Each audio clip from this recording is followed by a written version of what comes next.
The man who used to be my father gave my son a rock inside an iPhone box for his birthday. He smiled and said, "Only good boys get toys."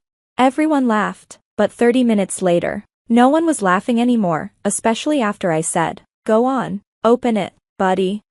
Dad pushed the white apple box across the table to my son, Max. The room went quiet like something magical was about to happen. Max looked excited. His little hands shook as he unwrapped the box. "Is it really an iPhone?" he whispered. "Open it and see," Dad said, smirking at me. I should have known. Max opened the box and froze. Inside wasn't a phone, just a dirty rock. A plain, ugly rock. Max stared at it, confused. "Is this a joke?" he asked. Dad leaned back in his chair, laughing loudly. "Well," he said, "only good boys get toys, isn't that right, Max?" The room was quiet for a moment, then everyone laughed. My sister laughed until she cried. My brother-in-law snorted into his drink. Even my mom chuckled. But I didn't laugh. Max didn't either. He just stared at the rock. His face got red. His shoulders dropped. He pushed the box away and looked at me, biting his lip. I knew that look. It was the same one I had when I was his age, when Dad used to do the same things to me. "Oh, come on," Dad said, waving it off. "It's just a joke." "Yeah," my sister added, nudging Max. "It's not your real present." But I knew the truth. There was no real present. This was the present, a rock in a box and a joke at a kid's expense. "Wow," I said, "you really outdid yourself." Dad shrugged. "Maybe next year he'll show some respect, then we'll talk about an iPhone." That was the moment something inside me changed. I looked at Max again. His head was down, his eyes were wet, and I felt something heavy and hot rising inside me. No more. I looked at everyone, my father, my laughing relatives, people who thought this was entertainment. They didn't know what was coming, but they would. And 30 minutes later, the room was silent. I wish I could say this was new, that Dad acting this way was a surprise. But no, this was typical. Growing up, he never hit me. His abuse came in sarcasm and shame, dressed up as a tough love. "Your brother's smart," he'd say. "You try, that counts for something." No matter what I did, scholarships, jobs, even building a business, it was never enough. I was always the disappointment. When I had Max, I hoped things would change. They didn't. Dad ignored Max, forgot his birthday. When he did speak to him, it was always mean. "You cuddle him too much," he said once. "I'm raising him not to become you," I thought. So when he handed Max that box with a rock, and laughed at him in front of everyone, I broke. "You know," I said, standing up, "you always pretend to be the strong one, the father, the leader, but really, you're just a coward in a cardigan." The room went quiet. My mom's eyes went wide. My sister choked on her wine. Dad stared at me. "Watch your mouth," he said. "No, you watch yours," I said. "You just embarrassed my son for fun, for control. That's not a joke, that's cruelty." I was joking. "No, you weren't. You've done this your whole life, picking on the younger ones, the ones who trust you." Max was still silent, holding onto his chair. I turned to the room. "You all saw it, and you laughed." Silence again. I smiled, but it wasn't a nice smile. "You want to hear something funny? I actually bought him a real iPhone. It's in the car." I let Dad have his moment. I waited. Gasps filled the room. "Yeah, I thought maybe he'd finally act like a real grandfather." I looked at my sister. "But you laughed, Emily, and you're a therapist. You should know better." Her husband looked confused. My mom tried to calm things down. "Can we not do this now? It's Max's birthday." "Exactly," I said, "and you all ruined it." I left, grabbed the real iPhone from the car, and came back. I handed it to Max. "This is from me, because you are a good boy, don't let anyone say otherwise." He looked up at me. "Thanks, Dad." His voice cracked, and it almost broke me. Then I turned back to the room. "You had your show, now here's mine." I pulled out an envelope from my pocket and dropped it on the table. "What's that?" Dad asked. "It's the new power of attorney forms. You're not on them anymore." What? I'm done. The house you co-signed, the college accounts you were managing, it's all over. You're out. You can't. I can, and I did. My sister's husband turned to her. What accounts? Her face went pale. I saw panic flash across Emily's face. Yeah, I said. Maybe someone should have warned you. Guess who's been sneaking money from the family trust? Stop talking, Emily hissed. No, I said quietly but firmly. You stop. The room was completely silent now. Dad reached for the envelope like it might burn him. He didn't open it, he already knew what was inside. He always knows when he's been caught.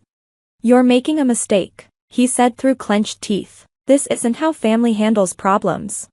No, I said, icy calm. This is how a father handles it when his kid is treated like trash.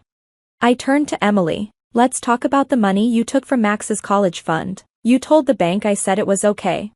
She froze. I needed it for Ellie's therapy. No, you needed it for your yoga trip to Bali. You posted about it online. Healing my inner child. Funny, my real child's education paid for it. Her husband stood up. Wait, you took money from Max's account? She opened her mouth, but I kept going. $200. Gone. You forged my signature. I have the report. The bank teller even remembered you smiling while doing it. You're overreacting, she snapped, voice shaking. It's not like I emptied the account. You stole from my son. Don't try to play it down. Now my mom jumped in, fake tears ready. This is getting out of control. No, Mom. What's out of control is Dad using Max's social security number to open credit cards since he was 5. The room went silent. Emily sat down. Mom turned to Dad. What is he talking about? I dropped a folder on the table. 3 credit cards, all maxed out, all in Max's name, with your address. Dad went pale. You can't prove that. I already did. The bank's fraud team was very helpful once they realized it involved a child. You'll be getting a letter soon. I raised you, he said, shaking. And I trusted you, I said. And you used my son's name to fix your credit score. You pretended to be a proud grandpa while ruining his future. Mom sank into a chair. You've gone too far, she said. No, I said. You all did. For years, I was the family joke. Not as smart as Emily, not as charming as Dad. I paid for your holidays, your taxes, even your gifts, all hoping you'd see me for who I was, or at least treat Max better, but you dragged him into the same mess. Dad exploded. You bitter little man, you're doing all this over a joke?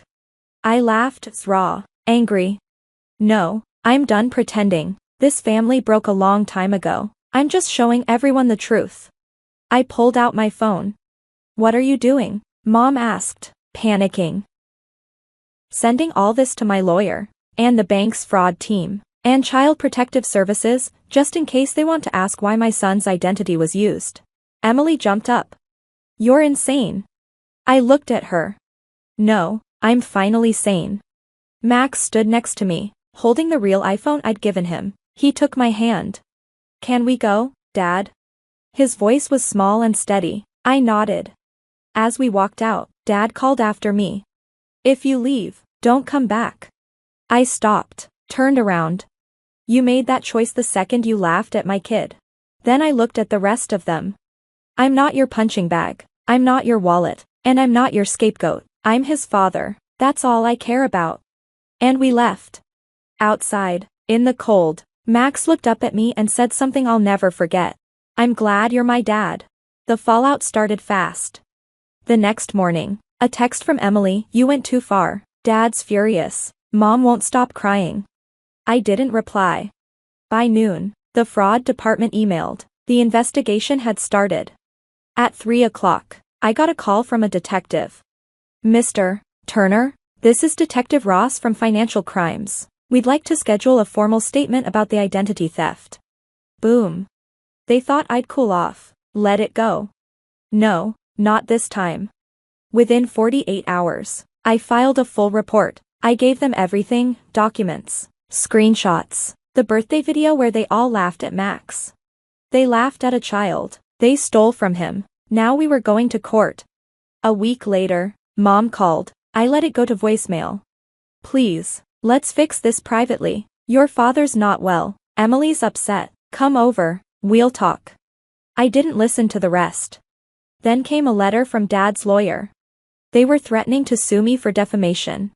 I almost laughed. You can't defame someone who handed a rock to a kid and told him he wasn't good enough. I called my lawyer.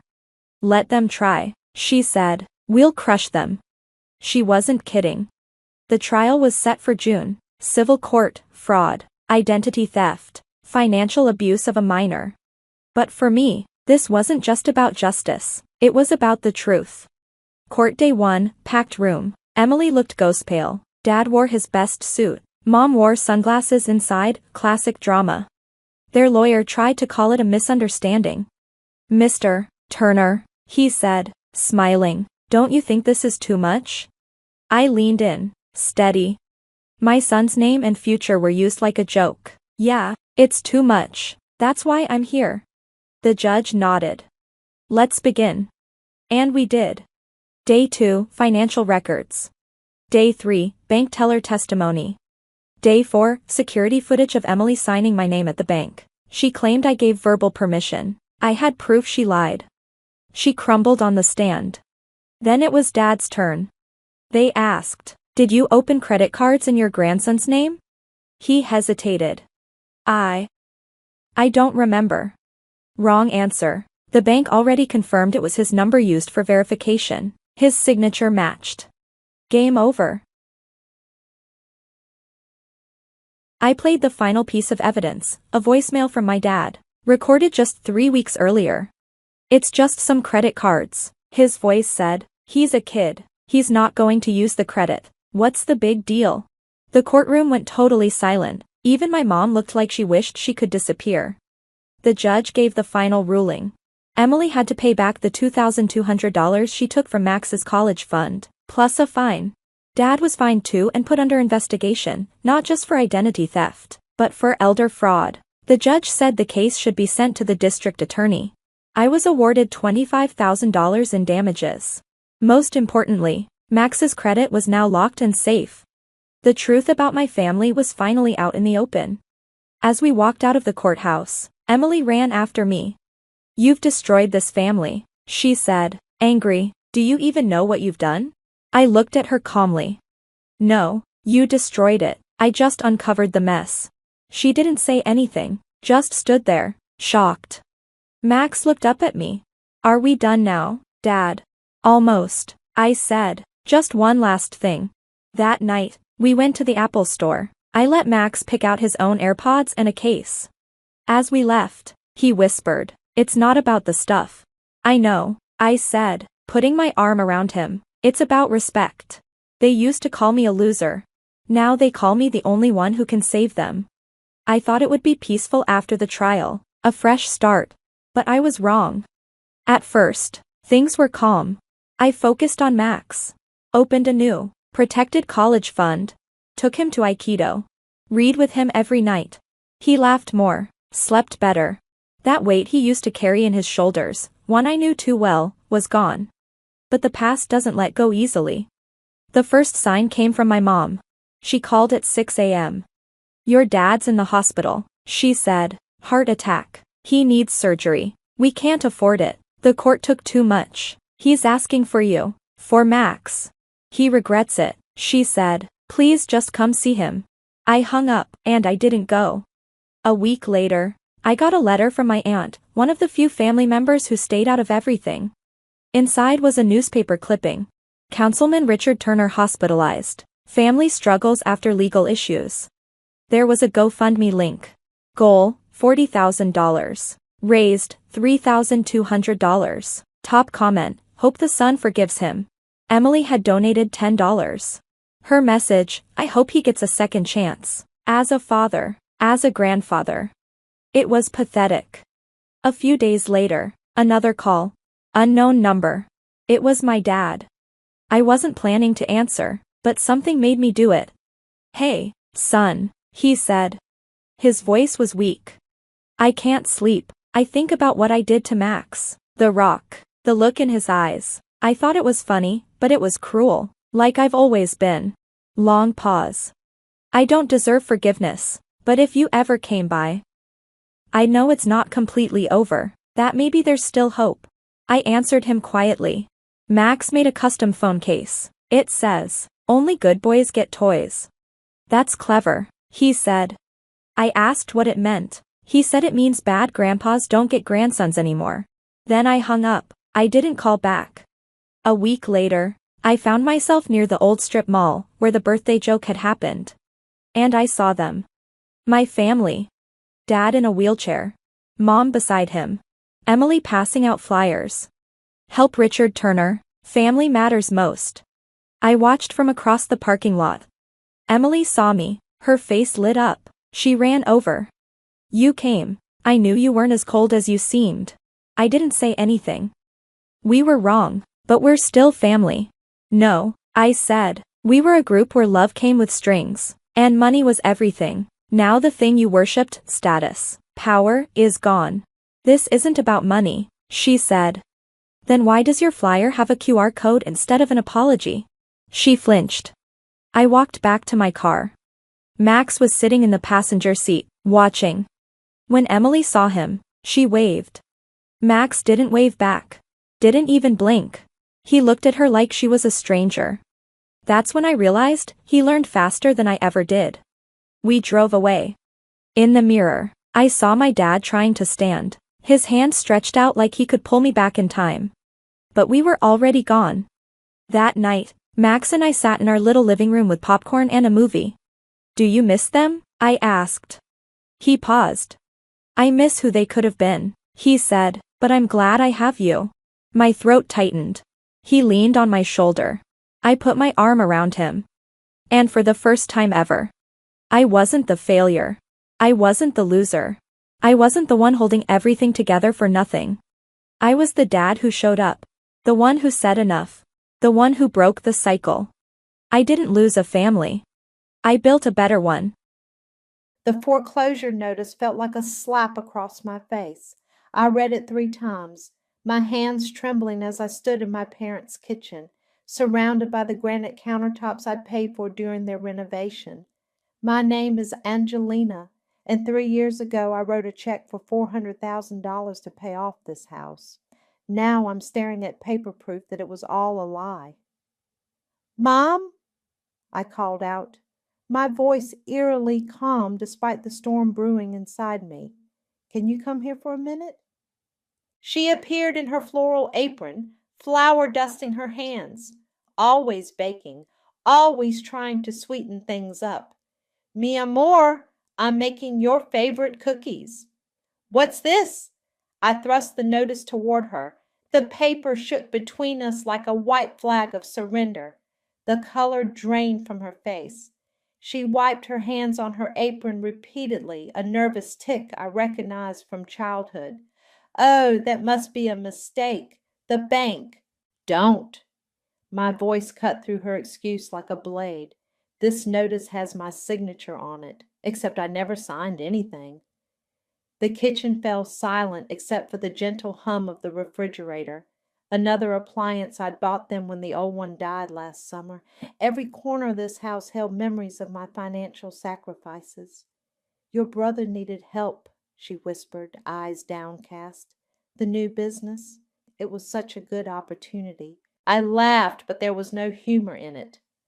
"So, you forged my signature for a reverse mortgage to fund another one of Lionel's schemes?" "Mija, you don't understand. He had investors waiting." "Where's Dad?" I interrupted, already moving toward his study. He was there, as always, pretending to be absorbed in his newspaper. "Did you know about this?" He lowered the paper slowly, his face a mask of practiced indifference. "Know about what?" "The house is in foreclosure," I said, watching his reaction. Nothing, not even a flinch. "You knew." "Angelina?" He sighed my name like I was still 12 and asking for an expensive toy. "Family helps family. Your brother—" "Stop." I held up my hand. "Just stop. I worked 60-hour weeks for 5 years to pay off this house. I skipped vacations. I lived in a studio apartment. I ate ramen while you and Mom posted photos of your cruise to Alaska. We invited you on that cruise, Mom interjected from the doorway. With whose money? I spun to face her. The money you saved because I paid off your mortgage? Dad stood up, his chair scraping against the hardwood floors. You're being dramatic. This is what family does. We support each other. Support? I could taste bile rising in my throat. Where was the support when I needed braces? When I worked 3 jobs to put myself through college?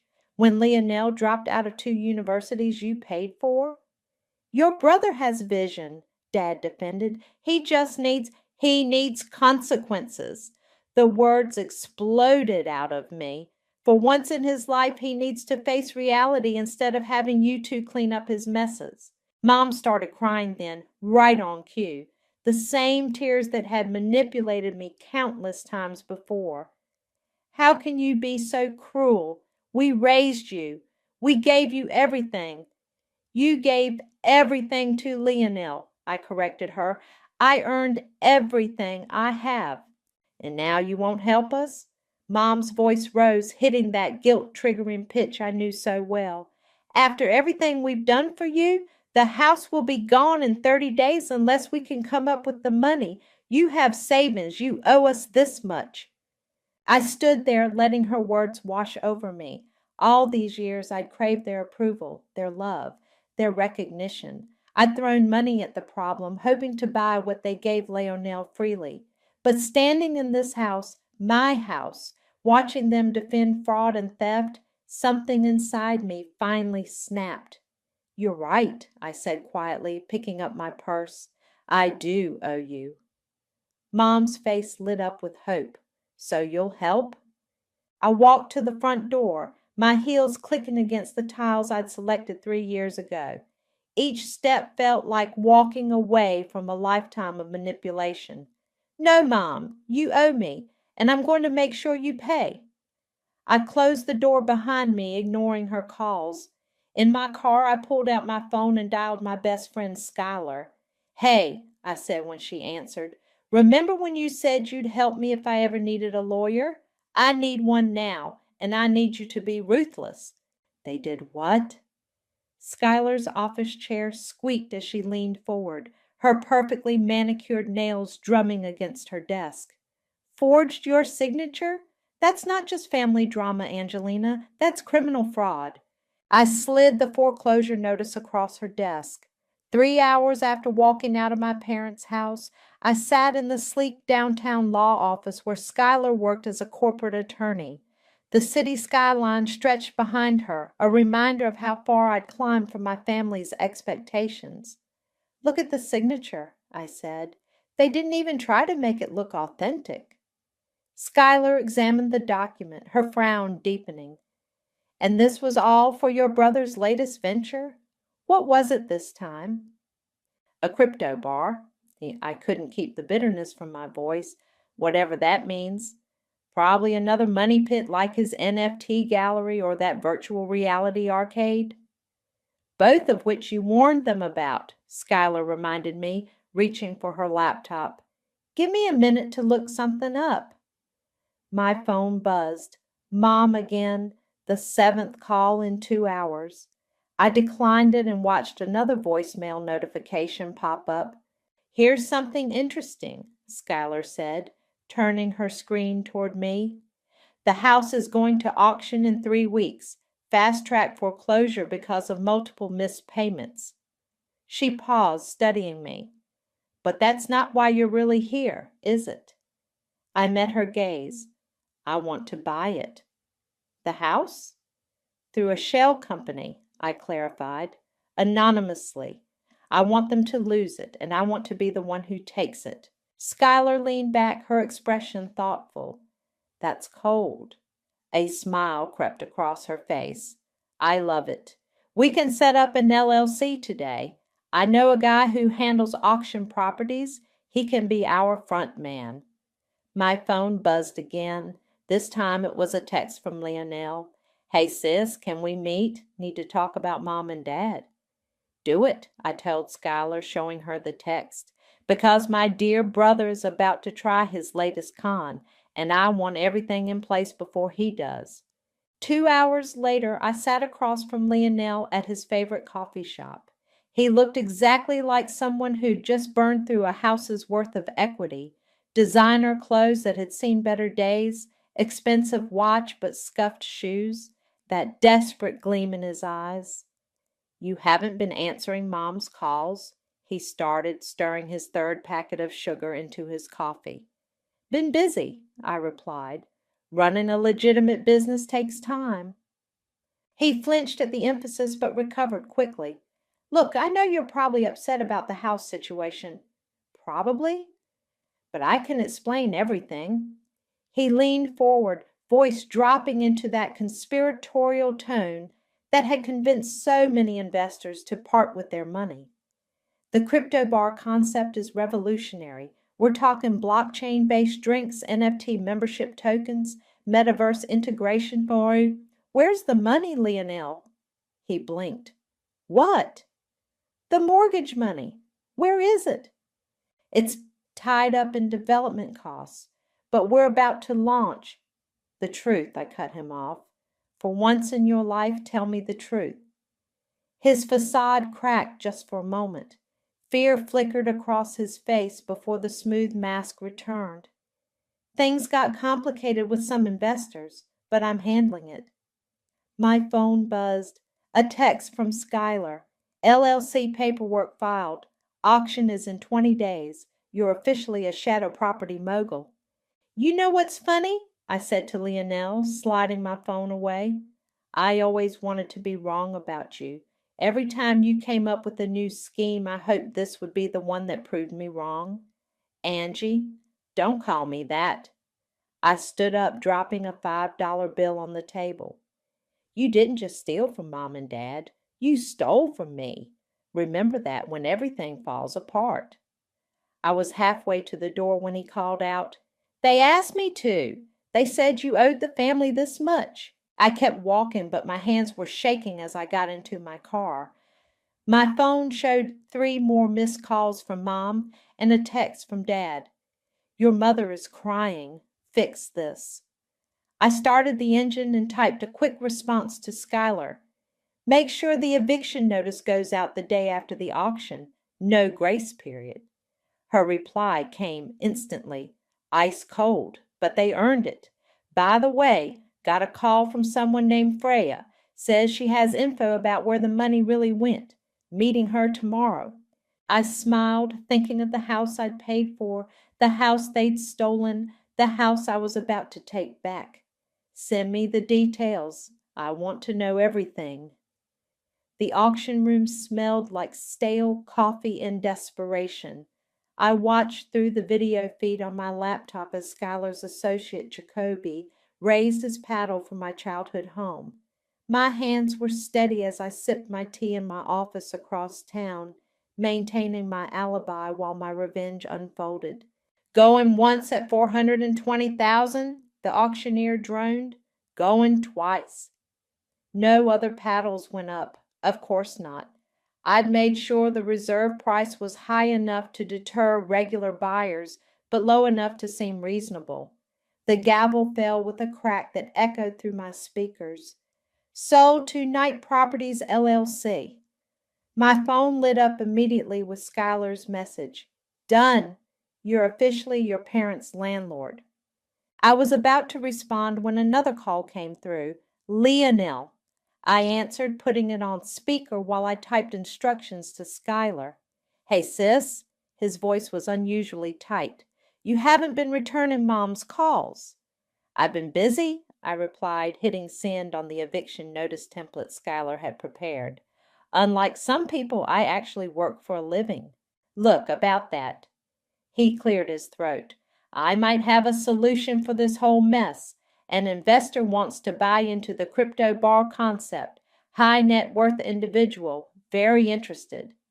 I muted my microphone and laughed. "Let me guess. You just need a small bridge loan to close the deal?" 20,000, he said quickly. "That's all. It's guaranteed money, Angie. I swear on Mom's life." "Don't." My voice turned to ice. Don't you dare swear on her life when you're lying. I'm not. Save it, I cut him off. I'm meeting Freya for coffee in an hour. The silence on his end was deafening. Finally, he whispered, What did she tell you? Nothing yet, but she will. I hung up and grabbed my keys. The coffee shop where I was meeting Freya was downtown, near the business district. She was already there when I arrived, her designer handbag a sharp contrast to her nervous demeanor. Thanks for meeting me, she said as I sat down. I've been trying to work up the courage to contact you for weeks. Why now? She pulled out her phone, tapping through screens. Because your brother's gotten himself into something dangerous. The crypto bar, it's not real. None of it is real. I figured that much. No, she shook her head. You don't understand. He took money from some very serious people, used your parents' house as collateral for private loans, multiple loans from multiple people who don't exactly report to the BBB. She turned her phone toward me. Screenshots of text messages, bank transfers, and what looked like threats filled the screen. How do you know all this? I asked. Because I was supposed to be his partner, she admitted. But when I saw what he was really doing, I backed out. The problem is, she glanced around nervously. Some of these people think I'm still involved. My phone buzzed. A text from Skylar. Eviction notice delivered. Your parents just called the bank in panic mode. Why are you telling me this? I asked Freya. Because someone needs to stop him before he gets your parents killed.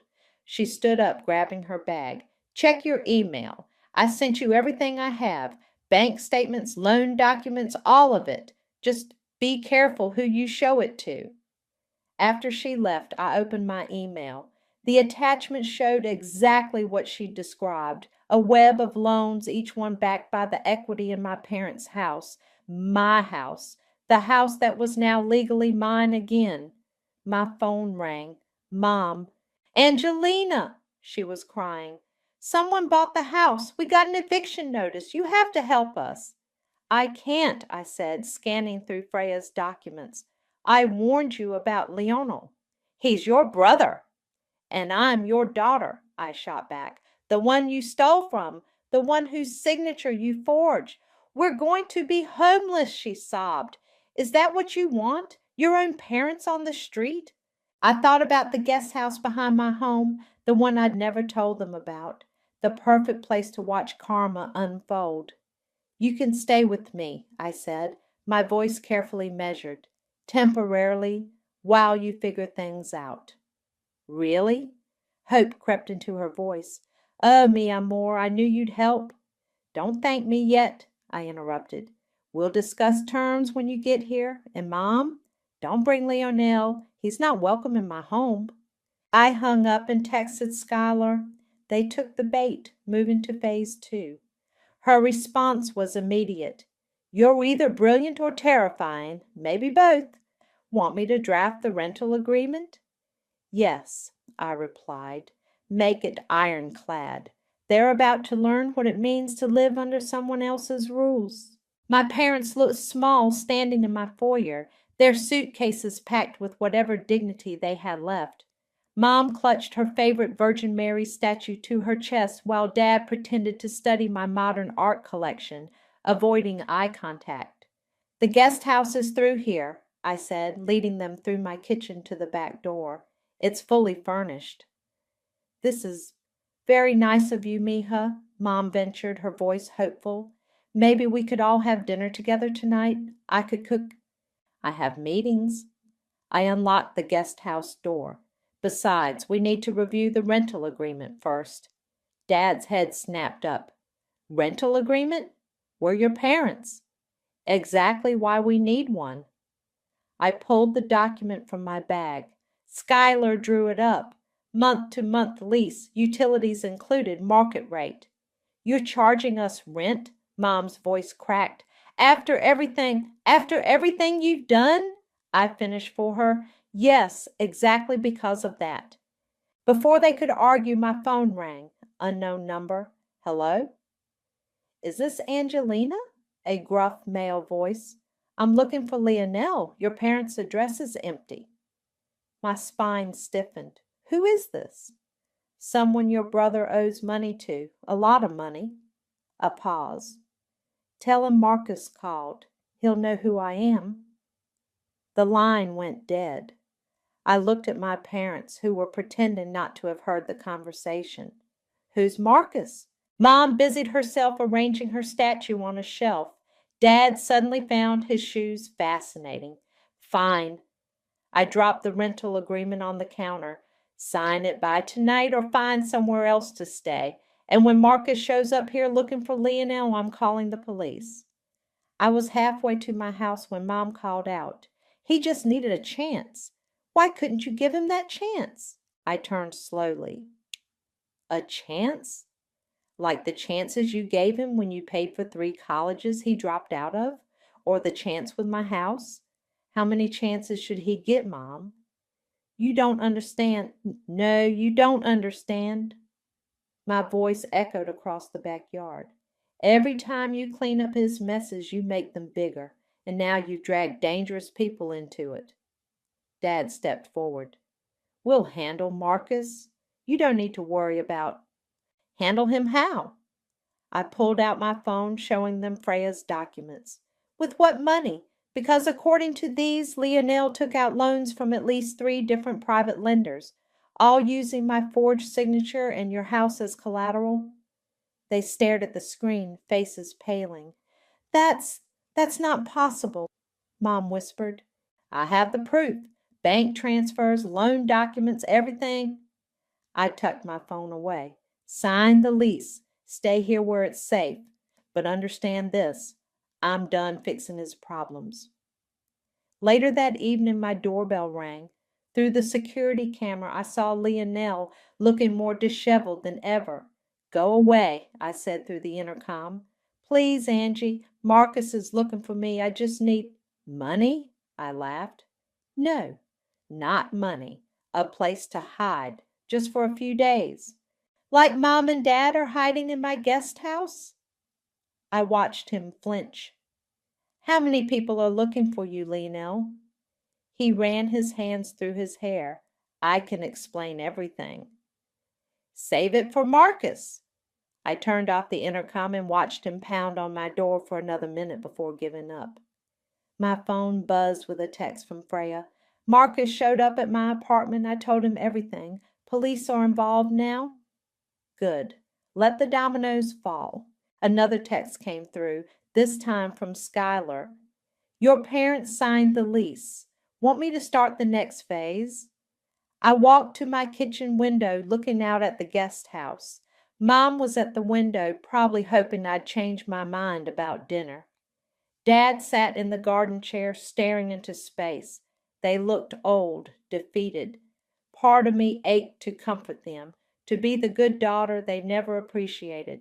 But then I remembered the foreclosure notice, the forged signature, years of watching them enable Lionel while I worked myself to exhaustion, trying to earn their love. Yes, I texted back to Skylar. Start the next phase. It's time they learned exactly who they're dealing with. I drew the curtains blocking out their view. Let them sit with their choices tonight.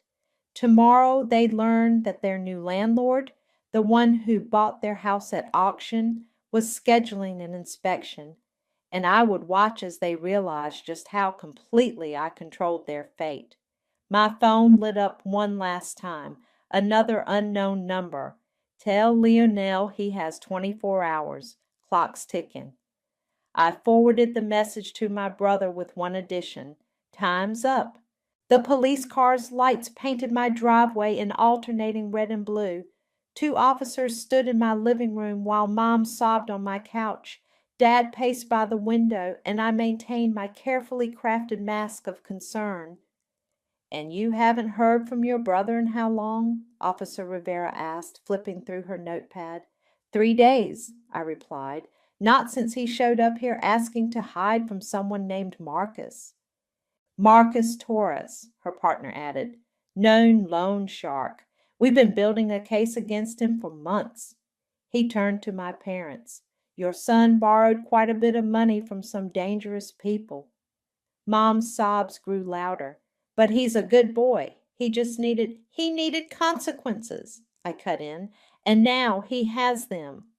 The officers exchanged glances before Rivera handed me her card. "Call us if he contacts you and Mr. and Mrs. Fernandez. For your own safety, don't try to handle this yourselves." After they left, Dad rounded on me. "Happy now? Your own brother could be dead, and you're talking about consequences." My own brother?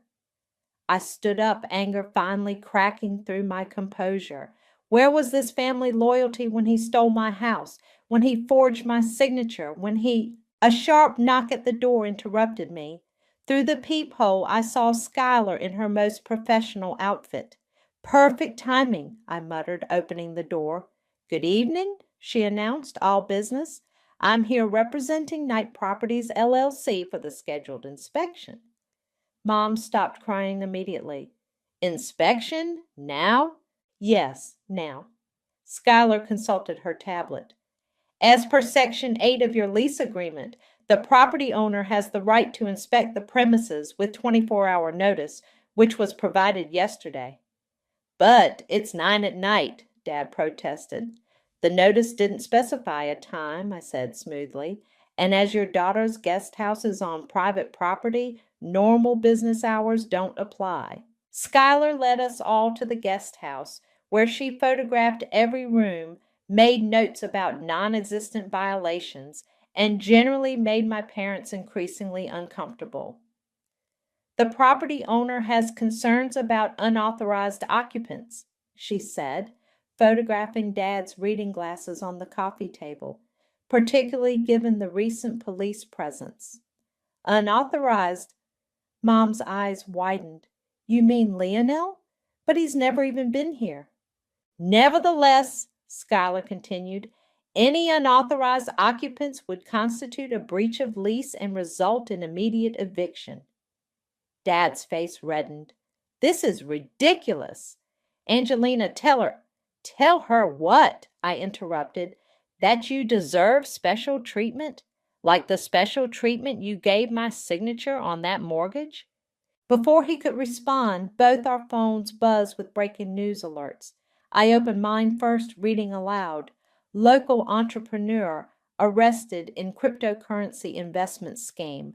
Multiple charges of fraud." The attached mugshot showed Lionel, looking considerably worse than when I'd last seen him. Mom collapsed into a chair, wailing. Dad grabbed his phone, hands shaking as he read the article. "Investors lost millions," he whispered. He was running a Ponzi scheme." "Among other things," Schuyler commented, still taking photos.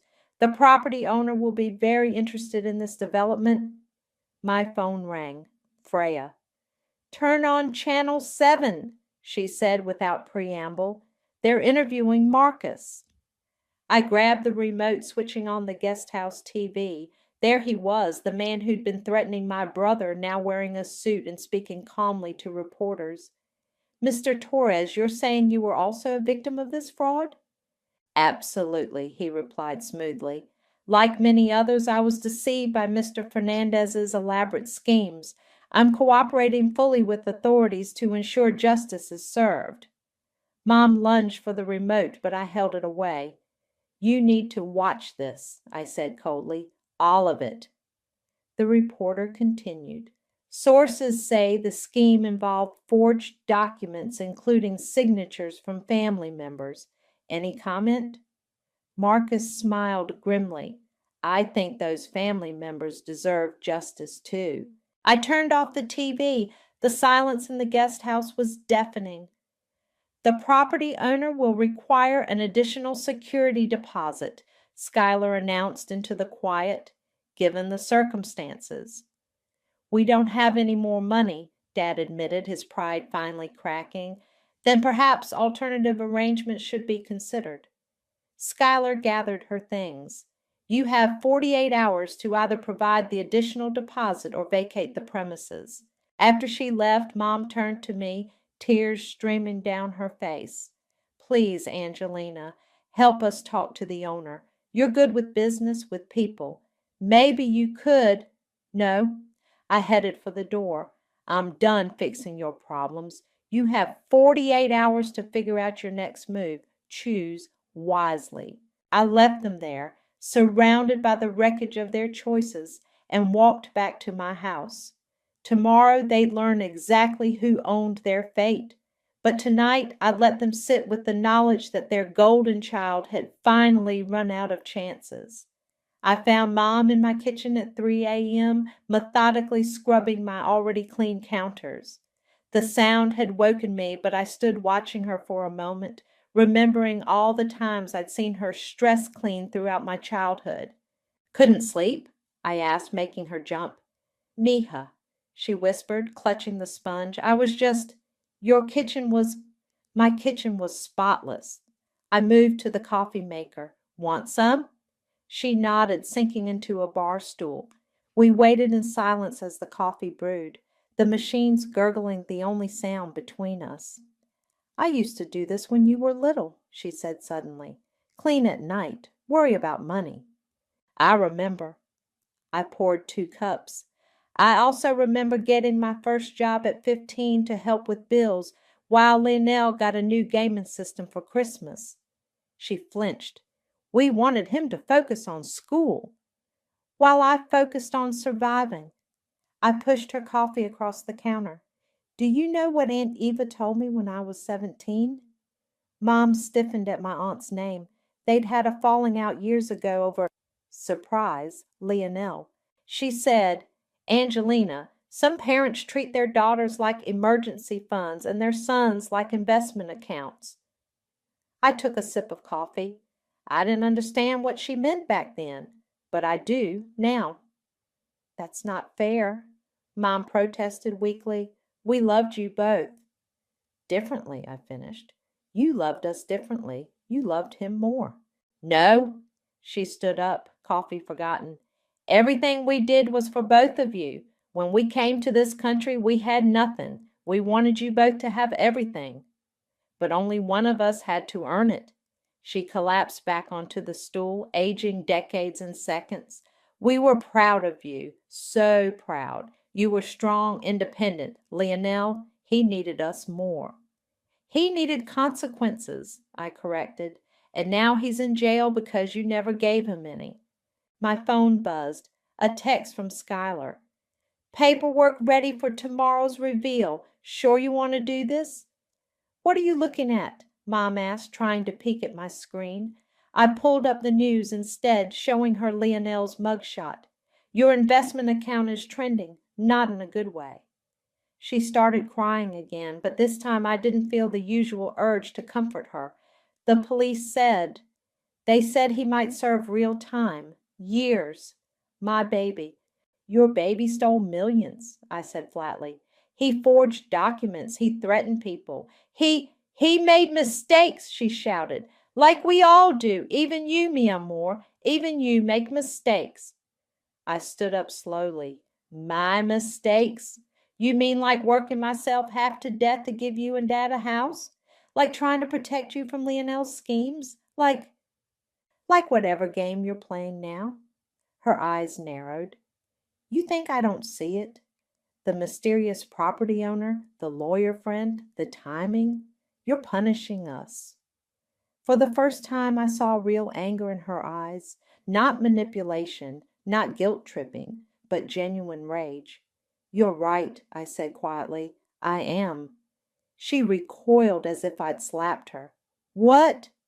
"Tomorrow morning you and Dad will meet the owner of your house, the one you lost, the one I paid for, the one you stole." Understanding dawned on her face. "No. Yes." I rinsed my coffee cup, setting it in the drain rack. "You wanted me to fix this?" "I did. I fixed it permanently." You bought the house?" Her voice was barely a whisper. "Through that company?" "Knight Properties, LLC," I confirmed. "Named after the chess piece. The one that can move in ways you don't expect." She stood up so quickly her stool clattered to the floor. "How could you? We're your parents." "Exactly." I headed for the stairs. "You're my parents, and you taught me everything I know about family loyalty." "What does that mean?" I paused on the first step. "It means get some sleep, Mom. Tomorrow's meeting is at 9 sharp, and your new landlord doesn't tolerate tardiness. Angelina, please." "Oh, and Mom?" I turned back one last time. "Clean your own kitchen. This one's mine." I left her there, surrounded by the gleaming counter she'd stress cleaned, and went back to bed. Through my window, I could see the guest house lights flip on one by one as she returned, probably to wake Dad and tell him what she'd learned. Let them stay awake all night, I thought. Let them feel what I felt for years, the weight of betrayal, the cold certainty of consequences approaching. Tomorrow would change everything, but tonight belonged to karma. The foreclosed house looked smaller now, its windows dark and accusing as I pulled into the driveway. My parents' car was already there. They'd probably been waiting since dawn, desperate to meet their mysterious new landlord. Schuyler met me at the door, briefcase in hand. "Ready?" "Born ready." I smoothed my blazer and checked my lipstick in my compact mirror. "How do I look?" "Like someone about to destroy their parents' last illusions." She smiled grimly. "Perfect. We found them in the living room, perched nervously on the edge of the couch I'd bought them 3 Christmases ago." Mom's eyes were red-rimmed. Clearly she hadn't slept after our kitchen confrontation. Dad sat ramrod straight, his pride still intact despite everything. "Good morning," Schuyler announced formally. "As discussed, this meeting is to introduce you to the owner of Knight Properties, LLC, and discuss your ongoing tenancy situation." "Where's this owner?" Dad demanded. "We deserve to meet them face to face." "Oh, you will," I said, moving to stand by the fireplace. "In fact, you already have." Mom's breath caught. Even though she'd figured it out last night, seeing me take this position of power made her physically recoil. "What's going on?" Dad looked between us, confusion turning to dawning horror. "Angelina?" "Knight Properties, LLC," I said clearly, "is my company. I bought this house at auction. I own it now. Again." The silence was absolute. Even the birds outside seemed to stop singing. "That's not possible," Dad whispered. "Actually, it's quite straightforward," Schuyler interjected, pulling out documents. "Your daughter formed the company specifically to purchase this property after your default on the fraudulent reverse mortgage." "Fraudulent because you forged my signature," I added, "which brings us to the next order of business." Mom started to speak, but I held up my hand. "No, you've done enough talking. For years you talked over me, around me, through me. Now you're going to listen." I pulled out my phone and played a recording. Leonel's voice filled the room. "They asked me to. They said you owed the family this much." Dad's face went ashen. Mom burst into fresh tears. "I have everything," I continued, my voice steady. "The forged documents, the bank transfers, texts between you and Leonel, planning how to get more money from me. Everything." "We're your parents," Dad tried, but his voice cracked. "Yes, you are. Which is why I haven't gone to the police about the forgery." I met his eyes. "Yet." Schuyler opened her briefcase again. "We have 2 options here. Option 1. You sign these papers, agreeing to never contact Angelina again. You move out of her guest house, find your own place, and live with the consequences of your choices." "And option 2? Dad asked. "I press charges," I said simply.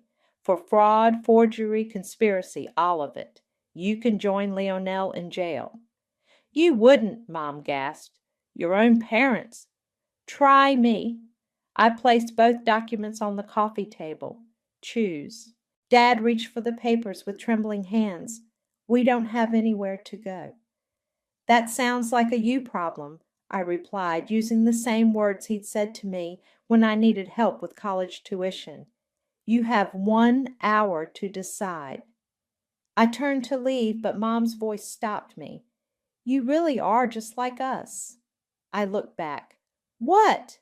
Cold, calculating, willing to hurt family for money. She laughed bitterly. We created this. We made you this way. For a moment I felt 15 again, desperate for their approval, their love, their acceptance.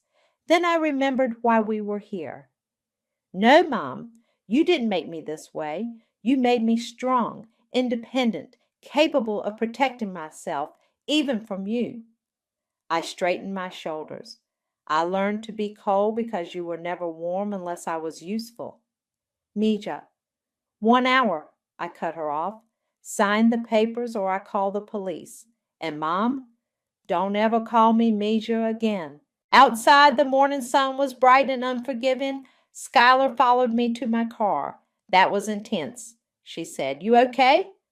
I checked my phone, a text from the prison where Lionel was being held. Your brother requests a visit. I'm perfect, I replied, declining the visit request. For the first time in my life, I'm absolutely perfect. Back in the house, through the window, I could see my parents huddled over the papers. Dad was crying now, too. Good. Let them feel something real for once. One last thing, I told Schuyler. After they sign, have the utilities shut off. They should experience what it feels like to lose everything, just like they did to me. She nodded and I drove away, leaving my parents with their choice, pride or freedom. Either way, I'd won. The demolition crew arrived on a Tuesday morning. I sat in my car across the street, watching as they taped off the property, my property, and began setting up their equipment. The house where I'd grown up, the one I'd paid for twice, would be gone by sunset. My phone buzzed. Aunt Eva. I saw the news about Lionel, she said when I answered. 7 years. That's a long time to think about his choices. Not long enough, I replied, watching a worker measure the front wall. Did you know Mom and Dad moved to Florida? To live with your cousin Rosa, I heard. Ava's voice softened. They signed your papers? Didn't have much choice. I stepped out of my car as the demolition foreman approached. They chose Lionel over me one too many times. And now you're destroying the house? Not destroying, I corrected, transforming. I'm building an art therapy center for kids from broken homes. Seems fitting. Ava was quiet for a moment. You're not them, you know. What you did, it was justice, not cruelty. The foreman waved, signaling they were ready to begin. I have to go, Aunt Ava. They're about to start. Wait, she said quickly. There's something you should know. Your mom called me yesterday. My heart stuttered. What did she want? To apologize. To me for all those years ago when I warned her about Lionel. Ava paused, and she asked for your new address. Said she had something to return to you. I don't want anything from her. It's the check, Eva said. The one you wrote to pay off their mortgage. She never cashed it. The first crash of demolition punctuated my silence. A wall came down, revealing the kitchen where Mom had stress cleaned just weeks ago. Why? I finally asked. She said she couldn't take your money again. Not after everything. Ava's voice was gentle. Maybe some people can change, even if it's too late. I watched as another wall fell, exposing my old bedroom.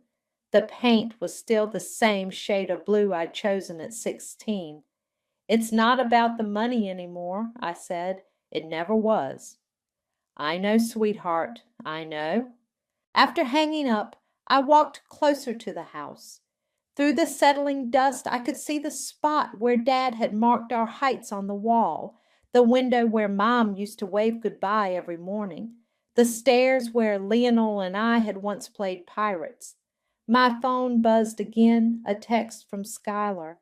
Got the final permits for the therapy center. Construction can start next week. I typed back, good. Make sure the entrance has big windows. Kids need light to heal.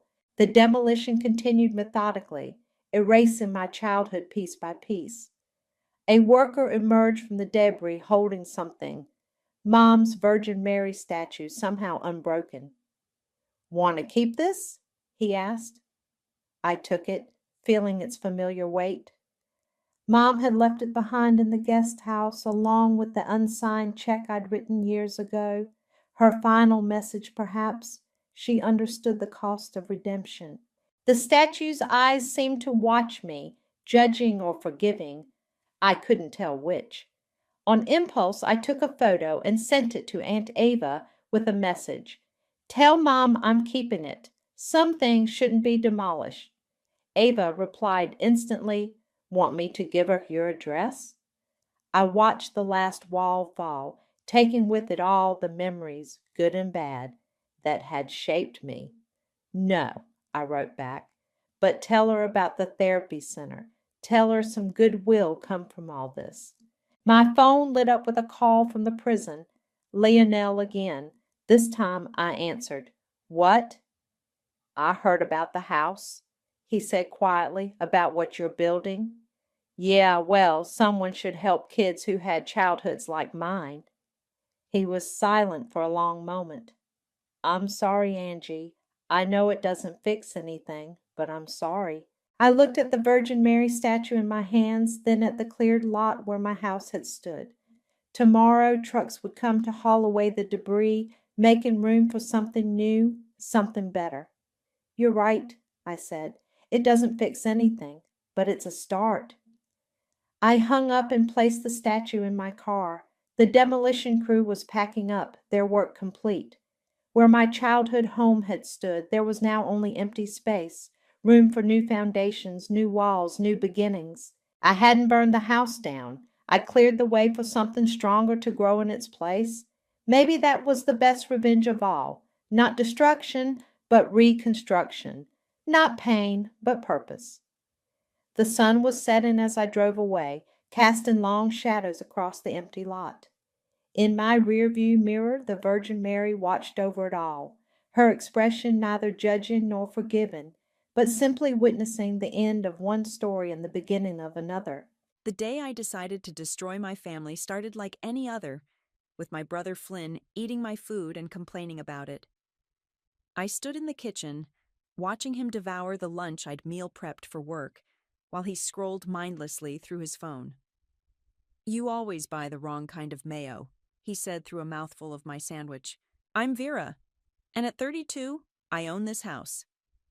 Well, technically. The reality is more complicated, because family always makes things complicated. 3 years ago, I bought this place with my software developer salary and savings from my weekend consulting gigs. Dad moved in after his retirement fund dried up, and Flynn never left.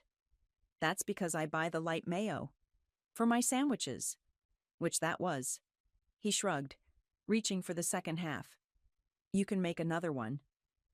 I grabbed my laptop and headed to my home office, the only space that was truly mine in this 3-bedroom house I paid for. Except when I opened the door, there was a stranger sleeping on an air mattress in the middle of my carefully organized workspace. My heart stopped. Flynn! Oh yeah, Flynn appeared behind me, still chewing. Kai needed a place to crash, just for a few weeks. Kai, Flynn's best friend from college, who'd been between jobs for the past 3 years. He stirred on the mattress, giving me a lazy wave.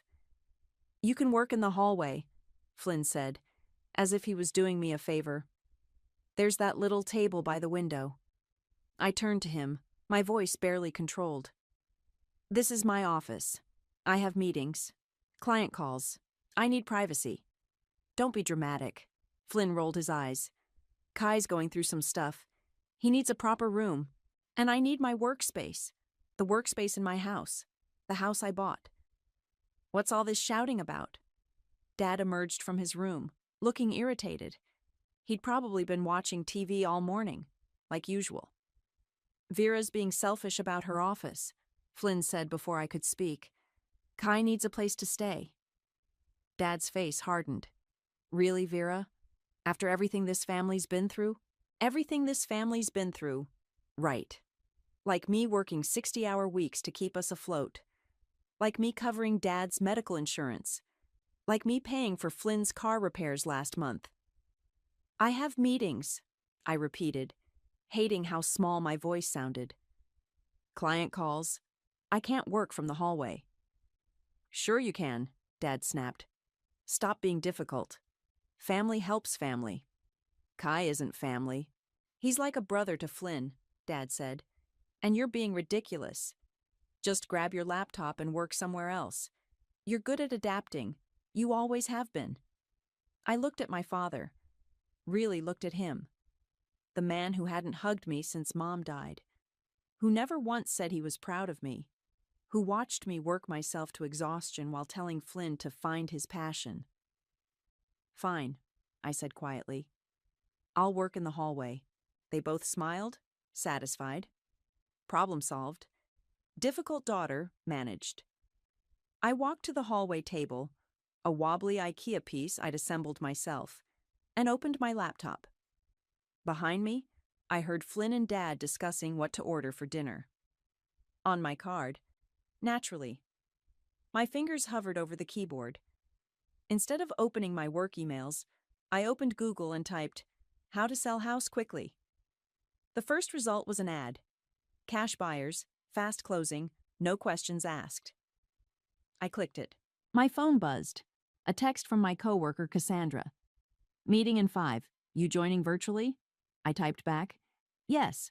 And hey, do you still know that realtor you mentioned? The one who handled your sister's quick sale? Regina? Sure. Want her number? I looked over my shoulder. Flynn was back in my office, my former office, helping Kai set up a gaming console. Dad had returned to his TV shows. Neither spared me a glance. Yes, I replied to Cassandra. I think it's time for a change. My hands were steady as I typed the next message, even though my heart was racing. 3 years of suppressed rage and resentment crystallized into perfect clarity. They thought I was good at adapting? Fine. They thought family helps family? Perfect. I was about to help them learn some very expensive lessons about taking people for granted. Actually, I typed to Cassandra, can you call Regina for me? Tell her I need someone discreet, someone who can help me sell this place without my family knowing. The response came quickly. OMG, are you doing what I think you're doing? I smiled as Flynn's laughter echoed from my office, followed by the sound of them rearranging my furniture. Yes, I replied. I'm going to sell this house right out from under them, and they won't know until the new owners show up with the keys. Regina was exactly what I needed. Efficient, discreet, and delightfully ruthless. We met at a coffee shop 20 minutes from my house, far enough that I wouldn't run into anyone I knew. Cash buyers are your best bet, she said, sliding a folder across the table. They'll take it as is, no inspection drama. Faster closing, but you'll get about 15% less than market value. I sipped my latte.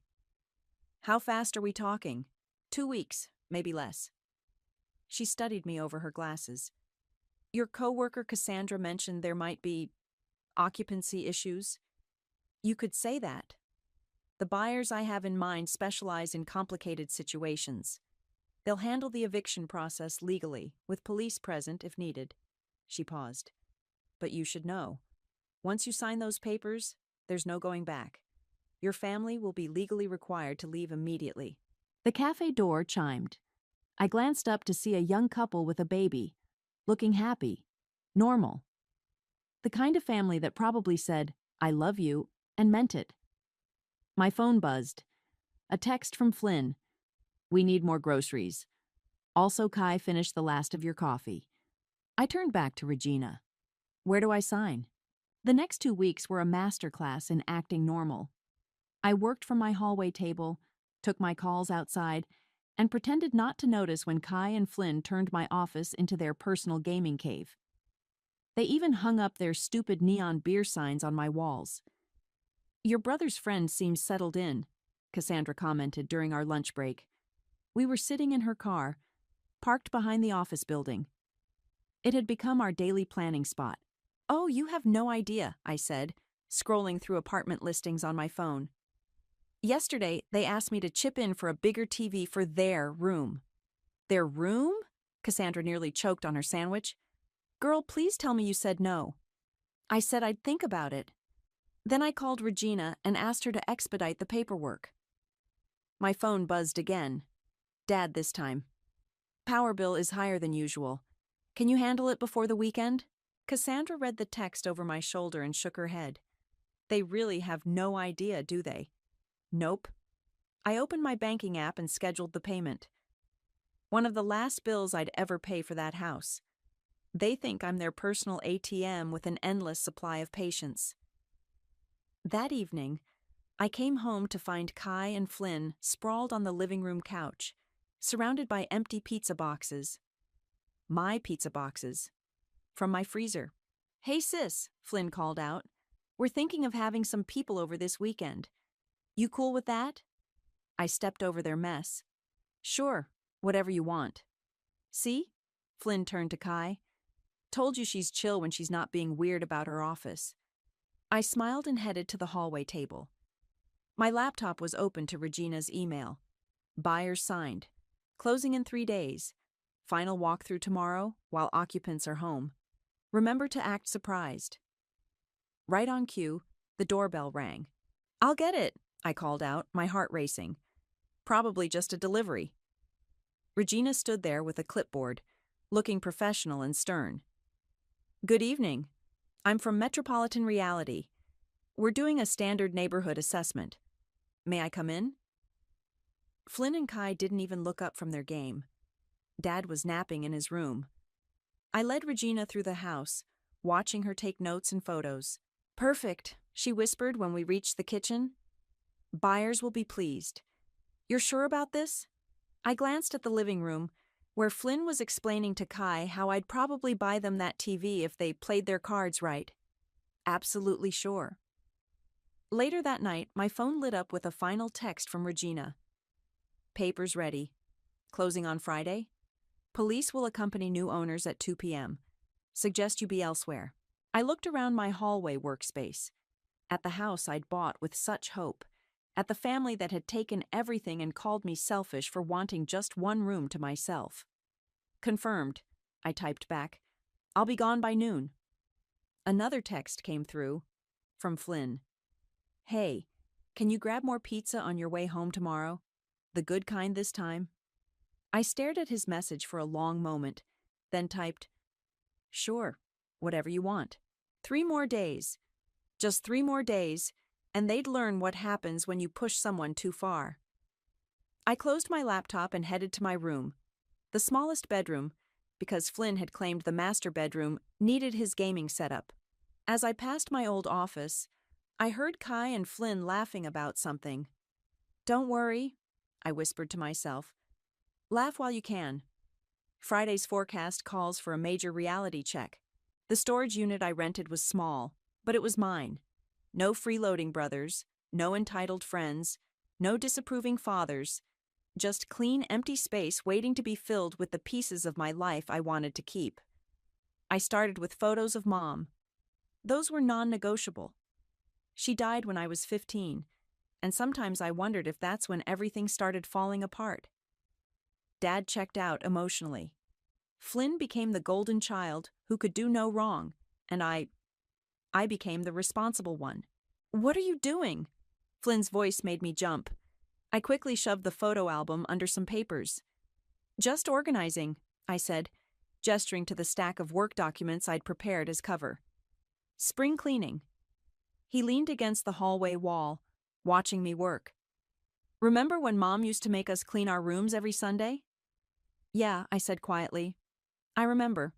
You're a lot like her sometimes," he said, and for a moment I saw a flash of my little brother, the one who used to follow me around, who'd crawl into my bed during thunderstorms. Then he ruined it, always nagging about cleaning and stuff. I forced a smile. Someone has to. Speaking of cleaning, he continued, Kai and I were thinking of repainting the office. You don't mind, right? Since you're not using it anymore anyway.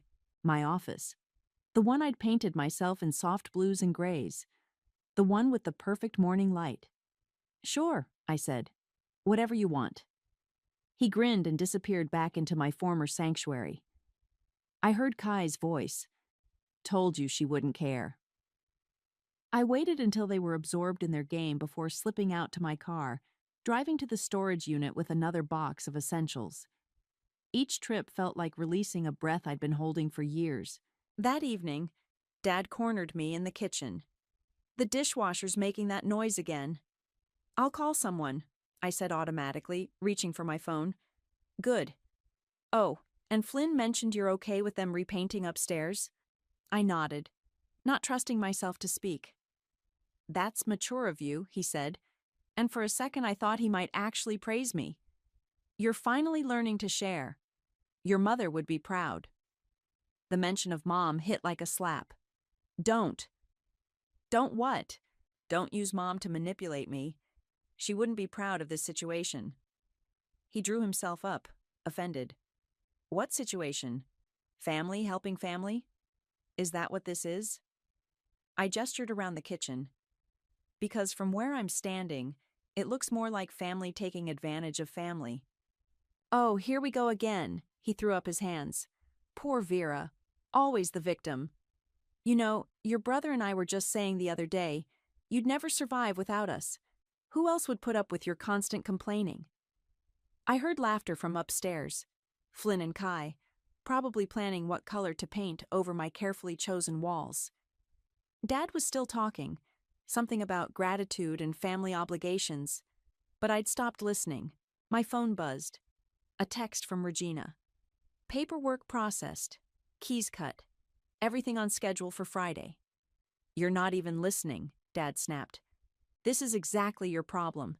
You think you're better than us just because you pay a few bills. A few bills? Like the mortgage, the utilities, the groceries, the repairs, their car payments, their phone plans, their lives. You're right, I said softly. I'm sorry. He blinked, thrown off by my easy agreement. Well, good. Then you'll stop this nonsense about the office? Of course, I smiled. They can paint it whatever color they want. Later, after everyone had gone to bed, I sat at my hallway table and opened my laptop. The email from my new landlord confirmed everything was ready. A small but sunny apartment near the coast, first month's rent paid, keys waiting. I pulled out Mom's old diary, the one thing I'd never let them near. The last entry, written just before she got sick, jumped out at me. Sometimes love means knowing when to walk away. My phone lit up with a group text from Flynn. Family meeting tomorrow night? Kai has some ideas for improving the house. Dad replied immediately. Excellent. Vera can take notes and handle the expenses. I didn't respond.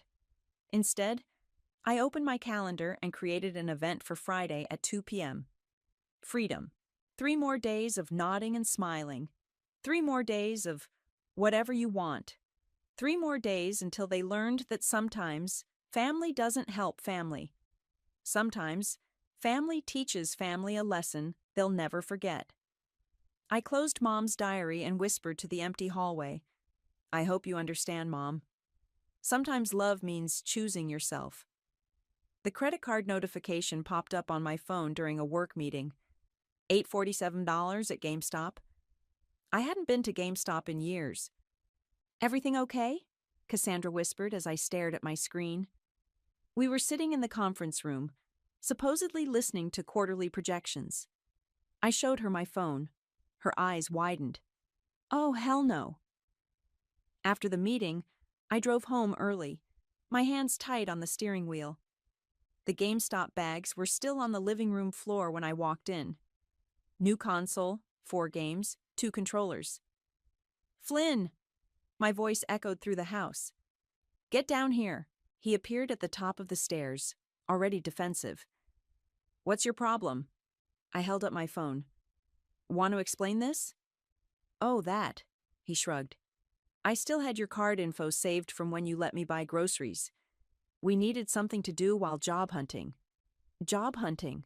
I laughed, the sound harsh even to my own ears. When's the last time either of you even looked at a job listing? We're networking, he said, like I was stupid for asking. Building connections. These things take time. And my credit card? You're good for it, he smirked. Besides, you owe me. I owe you? The room felt suddenly too small. For what exactly? For always being such a control freak. For making me feel bad about staying here. For I bought this house. My voice cracked. I pay for everything. Here we go again. Dad's voice came from behind me. He must have heard the shouting. Vera, why are you always trying to start fights? I turned to face him. Did you know about this? About Flynn using my credit card? Well, he needed... No, I cut him off. He didn't need anything. And you know what? Neither of you need my credit card anymore. I pulled out my phone and started canceling cards, removing payment methods, changing passwords. What are you doing? Flynn demanded. Adapting, I said, remembering their words from days ago. I'm good at that, remember? You can't just cut us off. Flynn's face was red now. We're family. Family doesn't steal, I said quietly. Family doesn't take advantage. Oh, grow up, Dad snapped. This is why you'll always be alone, Vera. You're too rigid, too selfish. Your mother would be... Don't. I held up my hand. Don't you dare bring Mom into this. I'll bring her into whatever I want. I'm your father. You're a leech, I said, the words falling like stones. Both of you are. Flynn stormed down the stairs. You know what? Keep your precious money. We don't need you. Right, Dad? Dad nodded, his face hard. She'll come crawling back when she realizes she has no one else. I looked at them both, my family, my blood, and felt nothing but cold certainty. You're right, I said softly. I don't have anyone else. But after Friday, I won't have you either. What's that supposed to mean? Flynn demanded. I smiled, thinking of the signed papers in my bag, of the keys being cut, of the police escort scheduled for Friday afternoon. Nothing, I said, just thinking out loud. I walked past them to my room, locked the door, and pulled out my phone. It's done, I texted Cassandra. Cards canceled. No going back now. You okay? She replied immediately. I looked around my small bedroom, at the boxes I'd quietly been packing, at the life I was systematically dismantling. No, I typed back, but I will be.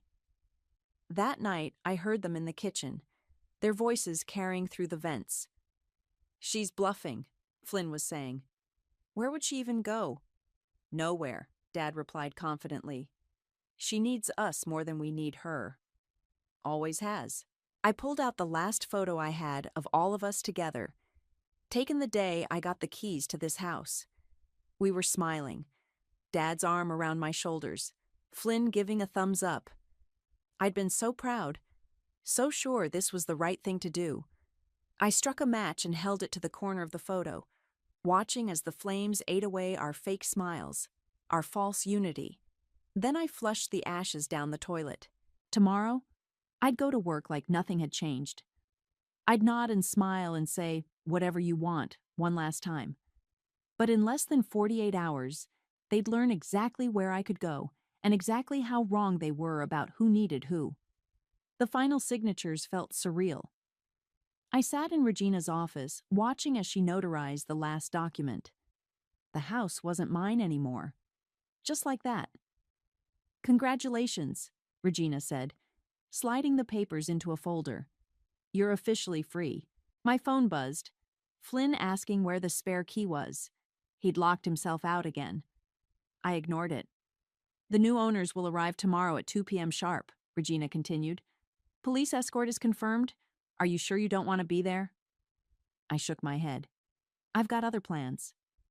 Those plans involved a U-Haul truck, already loaded with the last of my belongings from the storage unit, and a coastal apartment waiting for me 3 hours away. But first, I had one last thing to do. I drove home. No, not home anymore, and parked in the driveway. Flynn's car was gone, probably out with Kai. Dad's TV droned from the living room. Perfect. I walked into the kitchen and pulled an envelope from my bag. Inside was a letter I'd written and rewritten a dozen times. By the time you read this, I'll be gone. So will your right to live here. The house has been sold. The new owners arrive tomorrow at 2 p.m. with police escort. You have until then to pack your things. Don't bother trying to fight this. The sale is legal and final. Don't bother trying to find me either. By the time you realize what's happening, I'll be somewhere you can't reach. You taught me some valuable lessons about family. Here's one in return. Don't mistake kindness for weakness. Goodbye, Vera P.S. The GameStop purchases have been reported as fraud. Enjoy dealing with that, Flynn. I placed the envelope in the kitchen drawer where Dad kept his reading glasses, the one place I knew they'd look eventually. Then I walked through the house one last time. My old office still smelled of fresh paint. They'd covered my careful blue-gray with a garish orange. The gaming setup dominated the room, tangled cords everywhere. On my desk, my expensive ergonomic desk, sat empty energy drink cans and half-eaten bags of chips. Good riddance, I whispered. My phone buzzed again. Dad this time. The internet's acting up. Fix it when you get home. Home? Funny how that word had become a prison. I took one last thing from my room. Mom's old cookbook, the one with her handwritten notes in the margins. Everything else important was already gone. As I reached the front door, I heard Dad shift in his recliner. That you, Vera? Yeah, I called back, my voice steady. Just heading out. When will you be back? The internet. Later, I said, the last lie I'd ever tell him. Don't wait up. I closed the door softly behind me. In my car, I pulled out my phone and typed a message to Cassandra. It's done. Papers signed. Letter left. I'm heading out. Drive safe, she replied. And Vera, I'm proud of you. Those words, the ones I'd never heard from Dad, made my eyes blur. I wiped them quickly and started the car. My phone kept buzzing as I drove away. Flynn had found his spare key and was demanding I pick up groceries. Dad was still complaining about the internet. Kai had apparently texted to ask if I could Venmo him money for pizza. I pulled over at the first gas station I saw and bought a new phone. As I transferred my essential contacts, Cassandra, my work, my new landlord, I thought about all the times I'd jumped to answer their demands. The old phone kept lighting up with messages. I turned it off and dropped it in a trash can. Back in my car, I looked at the time, 4:30 p.m. In less than 24 hours, they'd be reading my letter. In less than 24 hours, their comfortable world of endless taking would implode. My new phone buzzed, Regina sending the final confirmation. All paperwork filed with county. New owners have keys. Everything set for tomorrow. I started the car and pulled onto the highway. The setting sun painted the sky orange, the same awful color they'd painted my office. But ahead of me, the horizon was a perfect, peaceful blue. Like my office used to be. Like my life would be again. I turned up the radio and pressed the gas pedal. Behind me, 3 people sat in my former house, absolutely certain of their power over me. Ahead of me stretched an open road and a future they'd never see coming. 21.5 hours to go.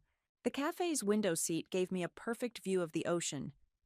I'd been here since opening, laptop open, pretending to work while actually watching the clock tick toward 2 p.m. My new phone buzzed. Cassandra had sent a link to a local news website's Facebook page. The headline made me choke on my latte. Police called to residents' dispute. Family claims. Daughter sold house without warning. I clicked the link. There was a photo of my old house, a police car parked outside. The article was brief, mentioning a family dispute and legal property transfer. Another text from Cassandra. Girl, it's blowing up. Your brother's posting everywhere looking for you. I opened Facebook. Flynn's status update appeared at the top of my feed. Emergency. If anyone knows where my sister Vera is, please contact me immediately. She's had some kind of mental breakdown. Below it, dozens of comments. OMG, is she okay? What happened? Sending prayers. Dad had posted too. My daughter has made a terrible mistake. Please help us reach her. My phone started buzzing with messages from distant relatives and old acquaintances. I ignored them all. You okay? The barista asked, noticing my hands shaking as I set down my cup. Yeah, I smiled. Just watching some family drama unfold. Want to talk about it? I glanced at my phone. 2:17 p.m. now. Actually, yes. See that news article? That's my house. Well, it was my house until noon yesterday. Her eyes widened as she read the headline. Wait, you're the daughter they're talking about? The one and only. I showed her Flynn's Facebook post. They're making it sound like I had a breakdown. What they're not mentioning is how they took over my home office, stole my credit cards, and treated me like their personal bank for years. So you just sold the house out from under them? Legally, with proper paperwork and everything. I refreshed the news page. New comments were pouring in. Just spoke to Flynn. He and their dad are being forced out by the new owners. This is insane. Where will they go? How could she do this to her own family? The barista let out a low whistle. That's some professional level revenge. My phone buzzed again. A voicemail from Dad. Against my better judgment, I played it. Vera, honey, please. I know we've had our differences, but this? The police are here. There are strangers in our home with paperwork. Your brother is crying. How could you do this to us? We're your family. We're all you have. Please come home and fix this. Please, sweetheart. We need you. My hands were shaking again, but for a different reason now. His voice. He sounded broken. For a moment, I was 15 again, watching him crumble after Mom died. Then I remembered. You'll never survive without us. I deleted the voicemail. Cassandra called. Are you watching this unfold? Flynn's friend Kai is live streaming from the front yard. I quickly found the stream. Kai was ranting into his phone camera. This is what happens when you trust crazy people. We're being kicked out. She's ruined everything. The camera panned to show Flynn sitting on the curb, head in his hands. Dad was arguing with a police officer, waving papers around. The new owners stood calmly by their car, waiting. I can't believe you really did it, Cassandra said. How do you feel? I watched as Flynn finally stood up, walked to his car, and started throwing his gaming equipment inside. Honestly, I feel... My phone exploded with notifications. Someone had found my work email and shared it. Messages started pouring in. How dare you? Your poor family. You heartless witch. But there were others too. Good for you. Wish I had your courage. They had it coming. The barista brought me another latte on the house. For the entertainment, she winked. On the live stream, the police were now supervising as Dad and Flynn packed their cars. Kai was still ranting, but he'd started throwing in phrases like, I have nowhere to go, and dropping his Venmo handle. Vera? Cassandra was still waiting for my answer. How do you feel? I watched my family load their lives into their vehicles, watched them realize exactly what it meant to lose everything, watched them finally understand that actions have consequences. I feel free, I said, and was surprised to find I meant it. I finally feel free. Your story has gone viral, Cassandra announced, barging into my temporary apartment with her phone held high. You're trending on Twitter as Shah House Revenge. It had been a week since the sale. I'd taken emergency vacation days from work, hiding out in my short-term rental while the internet exploded with opinions about my life. Look at this TikTok, Cassandra continued. playing a video where a young woman recreated my story with dramatic captions. 5 million views. Great, I muttered. I'm a social media sensation. My phone rang. Another unknown number. I'd been getting calls from news outlets all week, wanting my side of the story. I declined the call. Oh my God, Cassandra gasped, scrolling. Flynn just posted a GoFundMe. Homeless due to sister's mental breakdown. Please help our family recover. I grabbed her phone. The campaign already had $3,000 in donations. The description painted me as an unstable person who'd betrayed her loving, supportive family. Loving and supportive, I laughed. That's rich coming from someone who stole my credit card. My laptop pinged with a new email. A recruiter for a tech company in a quiet coastal town 3 hours away. I'd applied months ago, almost forgotten about it. We were impressed with your portfolio, the email read. Would you be interested in a remote interview this week? Before I could respond, my phone buzzed with a text from an aunt I hadn't spoken to in years. Your father is devastated. He's staying with your uncle. How could you be so cruel? I blocked her number and opened Facebook. My timeline was flooded with relatives taking sides. She worked herself to death for them. Family doesn't do this to family. They had it coming. She's clearly unstable. Your cousin Maria posted security footage, Cassandra said, showing me another video. It was from the day of the eviction. Flynn and Dad being escorted out by police while Kai screamed about injustice. They're staying with Aunt Susan, I said, having heard through the grapevine. She's always enabled Flynn anyway. And Kai? Apparently he's sleeping on someone's couch. He started a job search hashtag. Hire Kai. It's not going well. My phone buzzed again. A voicemail from Dad. His 5th today. I played it on speaker. Sweetheart, please. We've learned our lesson. Whatever we did to upset you, we're sorry. This isn't you.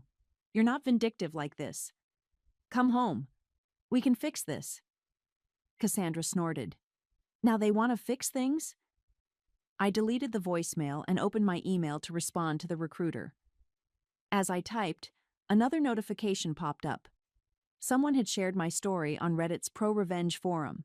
The comments were overwhelming. Queen behavior. They fucked around and found out. Best revenge story ever. This is what happens when you push someone too far. You're famous, Cassandra grinned. I'm infamous, I corrected her. There's a difference. My laptop pinged again. An email from Flynn, his first direct contact. Hope you're happy. Dad's a mess. Aunt Susan's spare room is tiny. Kai had to sell his gaming setup. All because you couldn't handle sharing your precious house. You always were selfish. Don't bother coming to any family events anymore. You're dead to us. I forwarded the email to Cassandra without comment. Wow, she said, after reading it. Still your fault somehow. Amazing. The best part? I pulled up another email. Remember those fraudulent GameStop charges? The credit card company investigated. Flynn's being charged with credit card theft. Holy shit. Yeah. Turns out karma's not done with them yet. My phone lit up with one final voicemail. Dad again. His voice was different this time. Harder. I recorded a video for you. A proper response to what you've done. Everyone will see who you really are. The daughter who abandoned her family, who threw away everything her mother built. You'll regret this, Vera. You'll die alone. I set the phone down, hands shaking slightly. Hey, Cassandra said softly. You okay?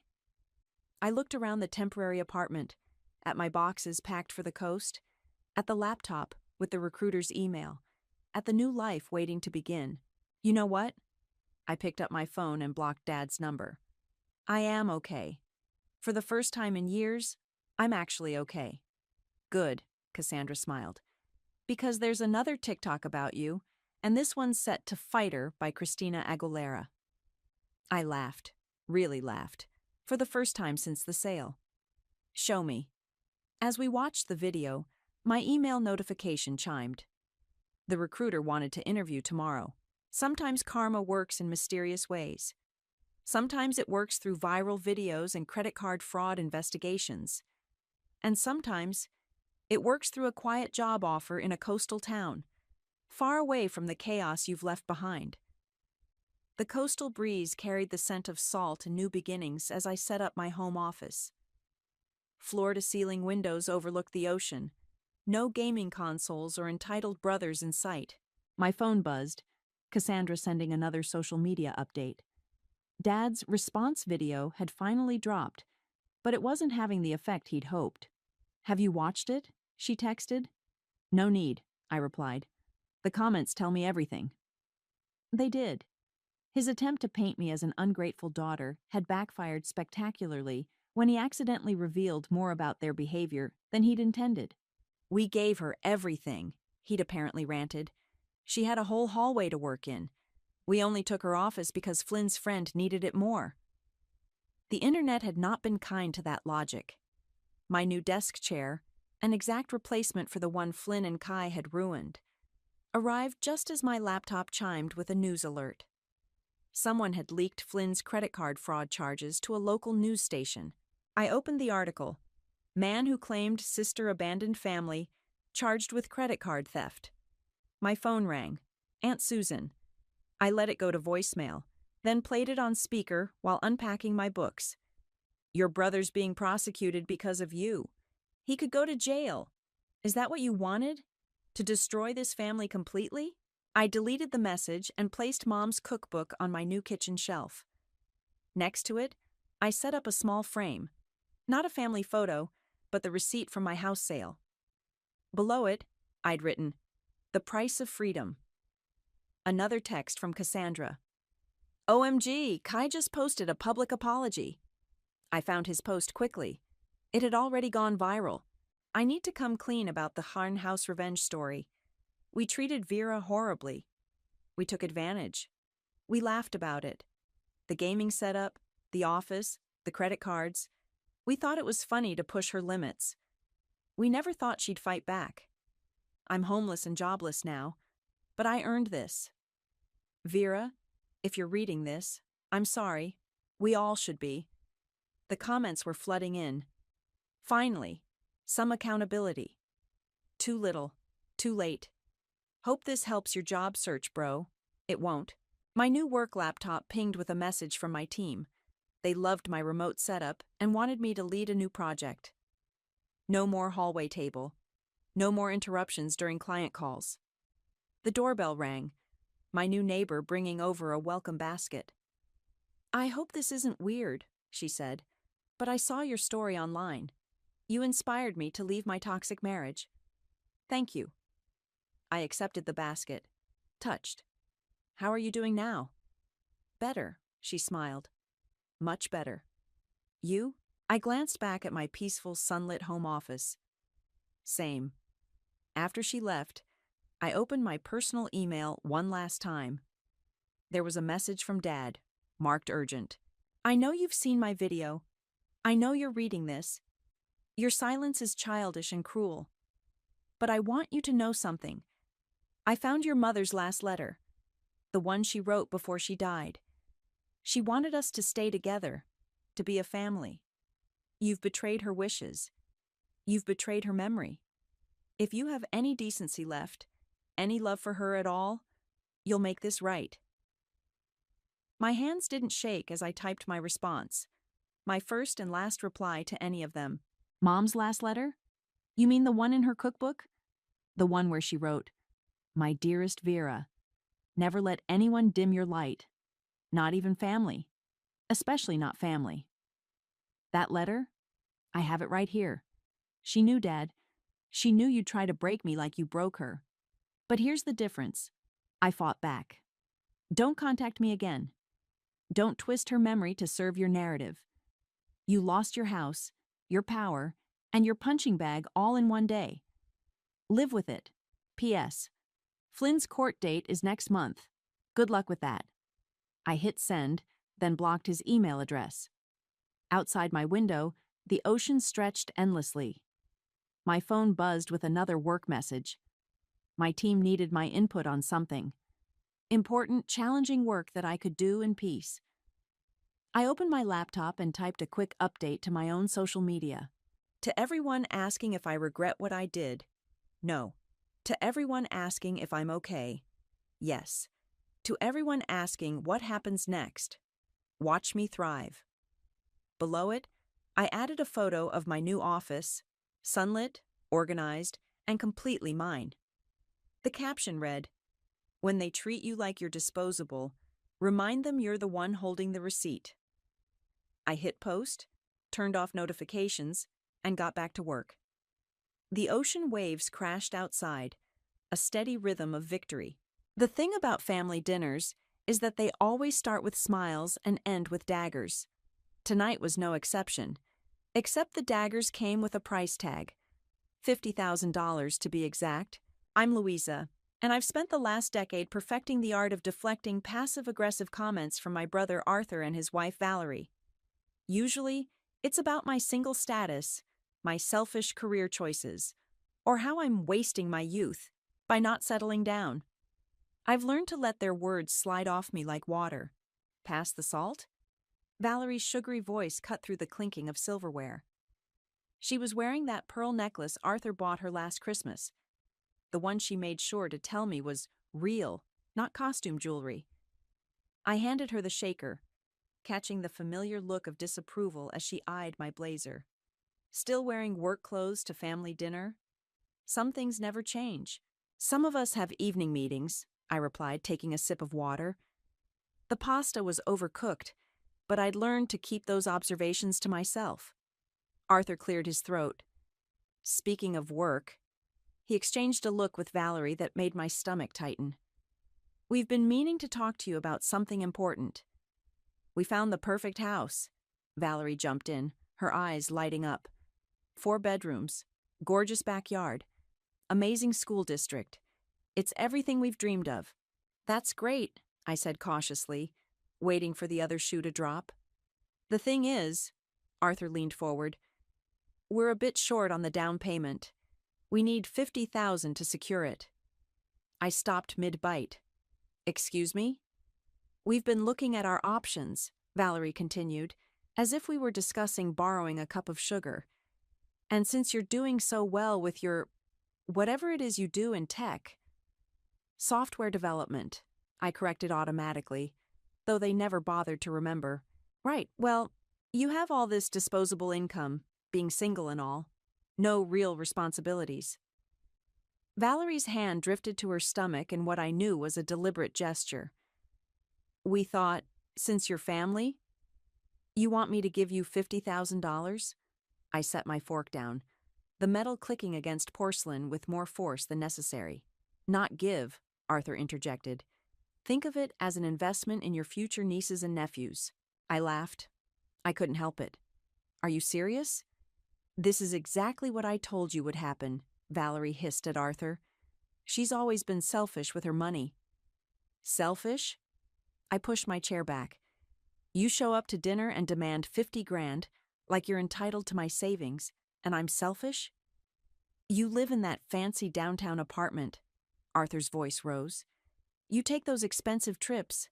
With money I earned, I cut him off. Every dollar. While you were telling me I was wasting my time with startups, I was working 80-hour weeks. When Valerie was posting about how I'd die alone with my laptop, I was building something. My answer is no. You wouldn't even do this for family? Arthur stood up, his face flushed. For your own brother? Family goes both ways, Arthur. When's the last time either of you asked about my life without making it about what I'm doing wrong? Valerie's eyes narrowed. We're trying to build a future here, a real family. But I guess you wouldn't understand that concept. I understand perfectly. I grabbed my purse. I understand you think being married makes you more entitled to my money than I am. I understand you've both spent years making me feel less than because I chose a different path. And I understand that this dinner was just another manipulation. You'll regret this, Arthur called after me as I headed for the door. Family is supposed to help family. I turned back one last time. You're right. Family is supposed to help family. Remember that the next time you need something from your selfish sister? The drive home was a blur of streetlights and suppressed screams. In my apartment, I stood in front of the bathroom mirror, gripping the marble counter until my knuckles went white. You shouldn't have done that, I whispered to my reflection. But I wasn't talking about refusing the money. I was talking about what I was about to do next. My phone buzzed, a message from Valerie. I hope you're happy choosing money over family. Some sister you turned out to be. I smiled at the screen, a cold, quiet smile that would have shocked them both. Because what they didn't know, what they'd never bothered to ask, was that I wasn't just some software developer. I was the founder and CEO of Tech, and I was done playing small. 6 years ago, I was eating ramen noodles in a studio apartment with a mattress on the floor and a dream in my laptop. Today, I'm sitting in my corner office, watching the city sparkle 40 floors below, while my HR director, Sylvia, places a familiar resume on my desk. Another senior dev application, she says. Strong background, great references, but there's something interesting about this one. I pick up the paper, and my coffee nearly slips from my hand. Arthur's name stares back at me in clean professional font. You okay? Sylvia asks, noticing my reaction. Remember how I told you about my brother? I hand the resume back. Meet the applicant. Sylvia's eyes widen. Oh wow. Should I reject it? I lean back in my chair, memories flooding back. The night I launched Tech's first product, I'd called Arthur, excited to share my success. He'd cut me off mid-sentence to talk about his new promotion. When our platform hit 1 million users, Valerie had spent the entire family dinner talking about her friend's wedding. No, I say slowly. Process it normally. But I want to handle the final interview personally. My phone buzzes. Speak of the devil. A text from Arthur. Great news. Got an interview at Tech. Heard they're the next big thing. Finally getting out of this dead-end job. That's wonderful, I type back, my fingers trembling slightly. Good luck. Lionel, my CTO and oldest friend, drops by later with our usual afternoon coffee. Heard about your brother's application, he says, closing my office door. You sure about this? Remember when I started Tech? I ask, accepting the coffee. I was working 2 jobs, coding until 3 a.m. Arthur told everyone I was playing entrepreneur instead of finding a real career. I remember. You cried in that Thai restaurant. I wasn't crying. I had spicy noodles. Lou, you were definitely crying. I smiled despite myself. The point is, I built this company while they were mocking my choices. I kept my name out of the press, used LJ Green for all public appearances, because I wanted to succeed on my own terms. But now your brother's walking right into your web? Leonel raises an eyebrow. Sounds like karma to me. My computer pings. An email from Keith Olson, a venture capitalist who's been trying to buy into Tech for months. He's also an old college classmate who knows exactly who I am. Speaking of webs, I mutter, opening the message. Keith's threatening to accidentally reveal my identity at next week's tech conference. Want me to handle it? I shake my head. I've got this. Besides, I have a more interesting problem to solve. I pull up Arthur's interview schedule. How do you feel about sitting in on a very special final round? The next week passes in a blur of preparation. I choose my outfit carefully. A simple black dress that looks nothing like my usual CEO wardrobe. I arrange the conference room so my nameplate isn't visible until the right moment. Sylvia pokes her head in an hour before the interview. He's here early, very confident. Kept mentioning his natural leadership qualities to the receptionist. Sounds like Arthur, I say, adjusting my laptop. How's Valerie? Waiting in the lobby. Says she's his good luck charm. Perfect. At exactly 2 p.m., Arthur walks in, all polished shoes and practiced smile. He doesn't recognize me at first, too busy scanning the room for the CEO he's expecting. Please, have a seat, I say softly. He sits, still smiling. Thank you. I'm very excited to... His voice trails off as recognition dawns. Louisa? I reach over and turn my nameplate around. That's CEO Green to you, actually. The color drains from his face. You're the founder and CEO of Axion Tech? Yes. Surprised? I keep my voice professional, calm. I believe you called it my little computer project at Thanksgiving 2 years ago. This isn't... you can't... Can't what, Arthur? Run a successful tech company? Make my own fortune? Or maybe... I lean forward slightly. You think I can't decide whether you're qualified to work for me? He swallows hard. Look, about the other night. Oh, we'll get to that, I say, opening his file. But first, let's discuss your experience with team leadership. I'm particularly interested in your views on family loyalty. The look on his face is worth every bowl of ramen I ever ate. The voicemail from my mother hits me during a board meeting. Louisa, honey, I know things are tense right now, but Valerie's been crying all week. They really need this house, sweetie. Sometimes we have to put family first. I exit the conference room, my heels clicking against marble as I dial my best friend Maureen. They got to Mom, I say when she picks up. Of course they did. Maureen's voice crackles through the speaker. Valerie's probably been over there every day, working her magic. What did your mom say? The usual guilt trip. Family first. As if I haven't been their personal ATM for years. Block them, Maureen says firmly. All of them. You don't need this toxicity. My phone buzzes with a text. Valerie again. Just thought you should know I'm pregnant. But I guess my baby's future means nothing to you. Oh my God, I breathe. Maureen, she's pregnant. And? That's supposed to make her entitled to your money? Before I can respond, my assistant rushes in. Ms. Green, Keith Olson is here. He doesn't have an appointment, but send him in. I straighten my jacket. Maureen, I'll call you back. Keith saunters into my office like he owns it. Louisa, or should I say, the mysterious L.J. Green? What do you want, Keith? Just checking if you've reconsidered my offer. $10 million for a 20% stake. He drops into the chair across from me. Before someone accidentally mentions your real identity at tomorrow's tech conference. I lean forward. That sounds suspiciously like blackmail, Keith. Insurance. I've got investors waiting. All I need is... My phone lights up with the family group chat. Arthur's message pops up. Mom's devastated.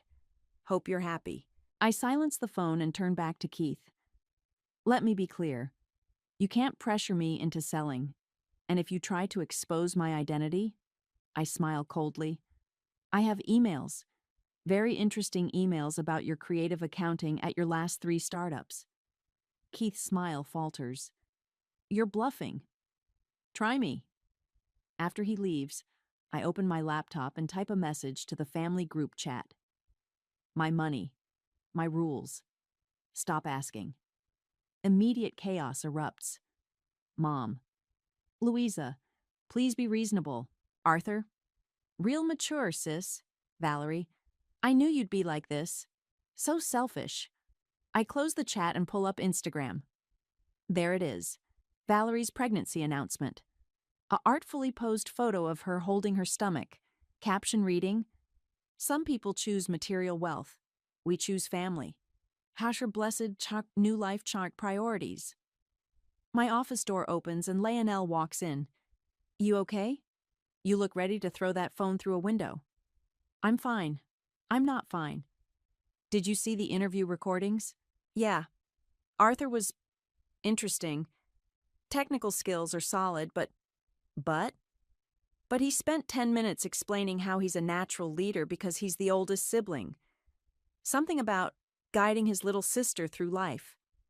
Leonel raises an eyebrow. Want to guess who he was talking about? I laugh bitterly. Guiding me? He told me I was wasting my time when I started this company. So what's the plan? I haven't decided. I stare out the window. Part of me wants to hire him just to make him report to me every day. That's petty. Lionel grins. I like it. My phone buzzes again. A private message from Arthur. Look, I know you're mad about the money thing, but this job would change my life. I've got a baby on the way now. You wouldn't punish your own niece or nephew, would you? Still using guilt as a weapon, I mutter. You know, Lionel says carefully, you could just end this. Tell them who you are. Watch their faces when they realize their irresponsible sister is actually… No, I stand up pacing. Not yet. They need to learn something first. Which is? That actions have consequences. That you can't treat people like garbage for years and then expect handouts. I stop at the window. That sometimes the person you're looking down on is actually looking down on you. My phone lights up with a final message from Valerie. Family dinner tomorrow. Mom insists. Time to act like an adult and apologize. I type back 2 words. Can't make it. Then I block them all. You sure about this? Leonel asks. I think about years of snide comments, of being treated like a failure, of having my success diminished and dismissed. Yes, I say. I'm very sure. The conference room feels different today. Colder. More like an arena than a meeting space. I adjust my simple black dress, so unlike my usual CEO attire, and check my reflection in the darkened window. The woman staring back at me looks nothing like the little sister Arthur loves to patronize. 5 minutes, Sylvia announces, poking her head in. He's in the lobby with Valerie. She's making quite an impression. Let me guess. Telling everyone how this job is meant to be? Actually, she's explaining to the receptionist how her husband will revolutionize the company. Sylvia smirks. Should I tell her the CEO might have thoughts about that? Not yet. I settle into my chair, positioning my laptop to hide my nameplate. Let's make this interesting. Lionel takes his place beside me, tablet ready. Last chance to back out, Lou. Not a chance. The door opens, and Arthur strides in like he's already been given the job. His confidence falters slightly when he sees only 3 people in the room. Please have a seat, I say quietly. We're just waiting for our CEO. Of course. He smooths his tie. I have to say, I'm excited about this opportunity. I've been following Axiontech's growth, and I really think I could take the development team to the next level. Really? I keep my voice neutral. Tell us more about that. Well, I've always been a natural leader, even in my family. I'm the older sibling, you see. Had to show my sister the ropes, though she never quite… He trails off, finally really looking at me. Wait. I reach over and turn my nameplate around. Please continue. I'm fascinated by your leadership experience. The color drains from his face. Louisa, this is surprising? I lean forward. That your little sister built the company you're so eager to revolutionize?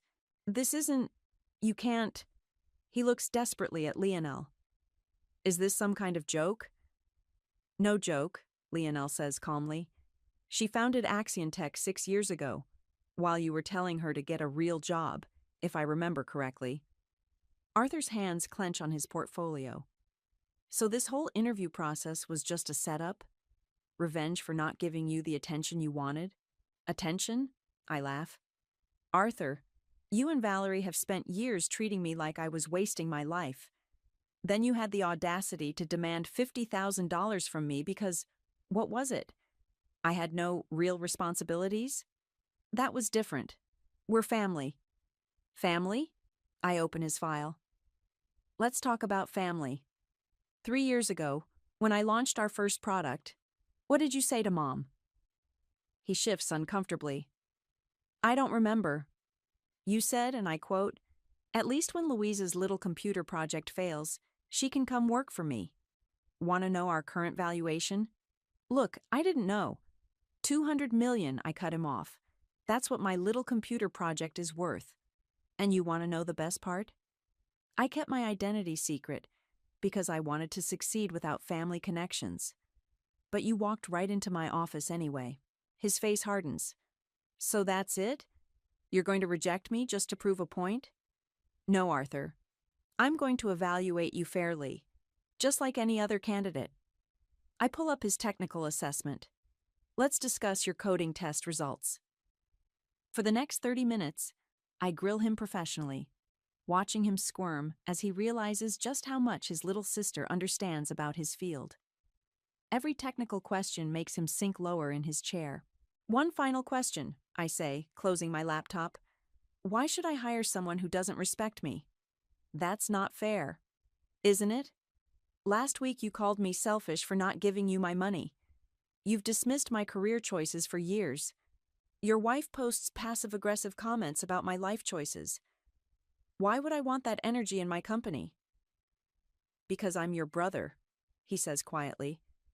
And I need this. You're right about one thing. You are my brother, which is why this isn't personal. I stand up. It's business. And in business, we hire people who add value, not take it away. Louisa, please. Thank you for coming in, Arthur. Sylvia will show you out. I gather my things. Oh, and when you see Valerie in the lobby, tell her the CEO said congratulations on the pregnancy. Family is everything after all. I walk out, leaving him sitting there, his world turned upside down.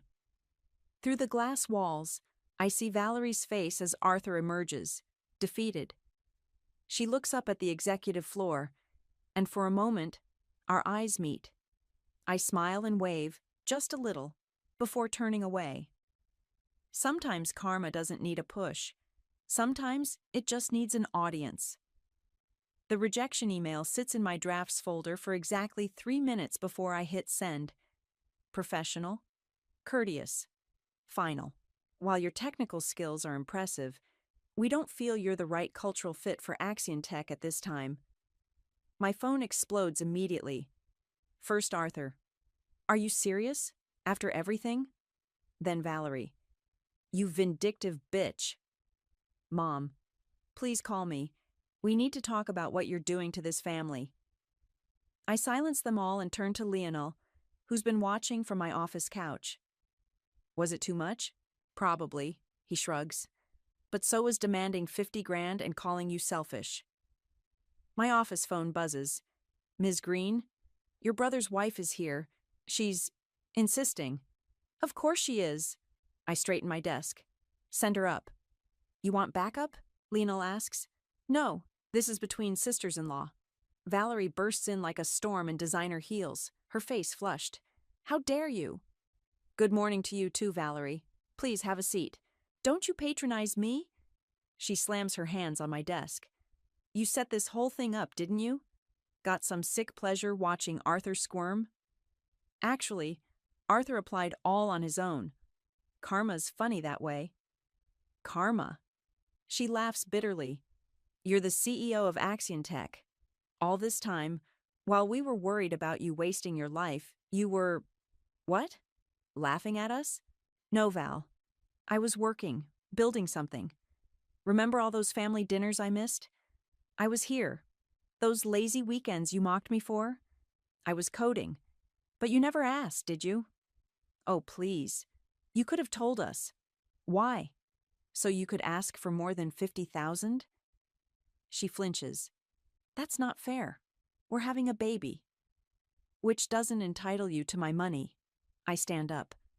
Let me show you something. I lead her to the window, pointing to the building across the street.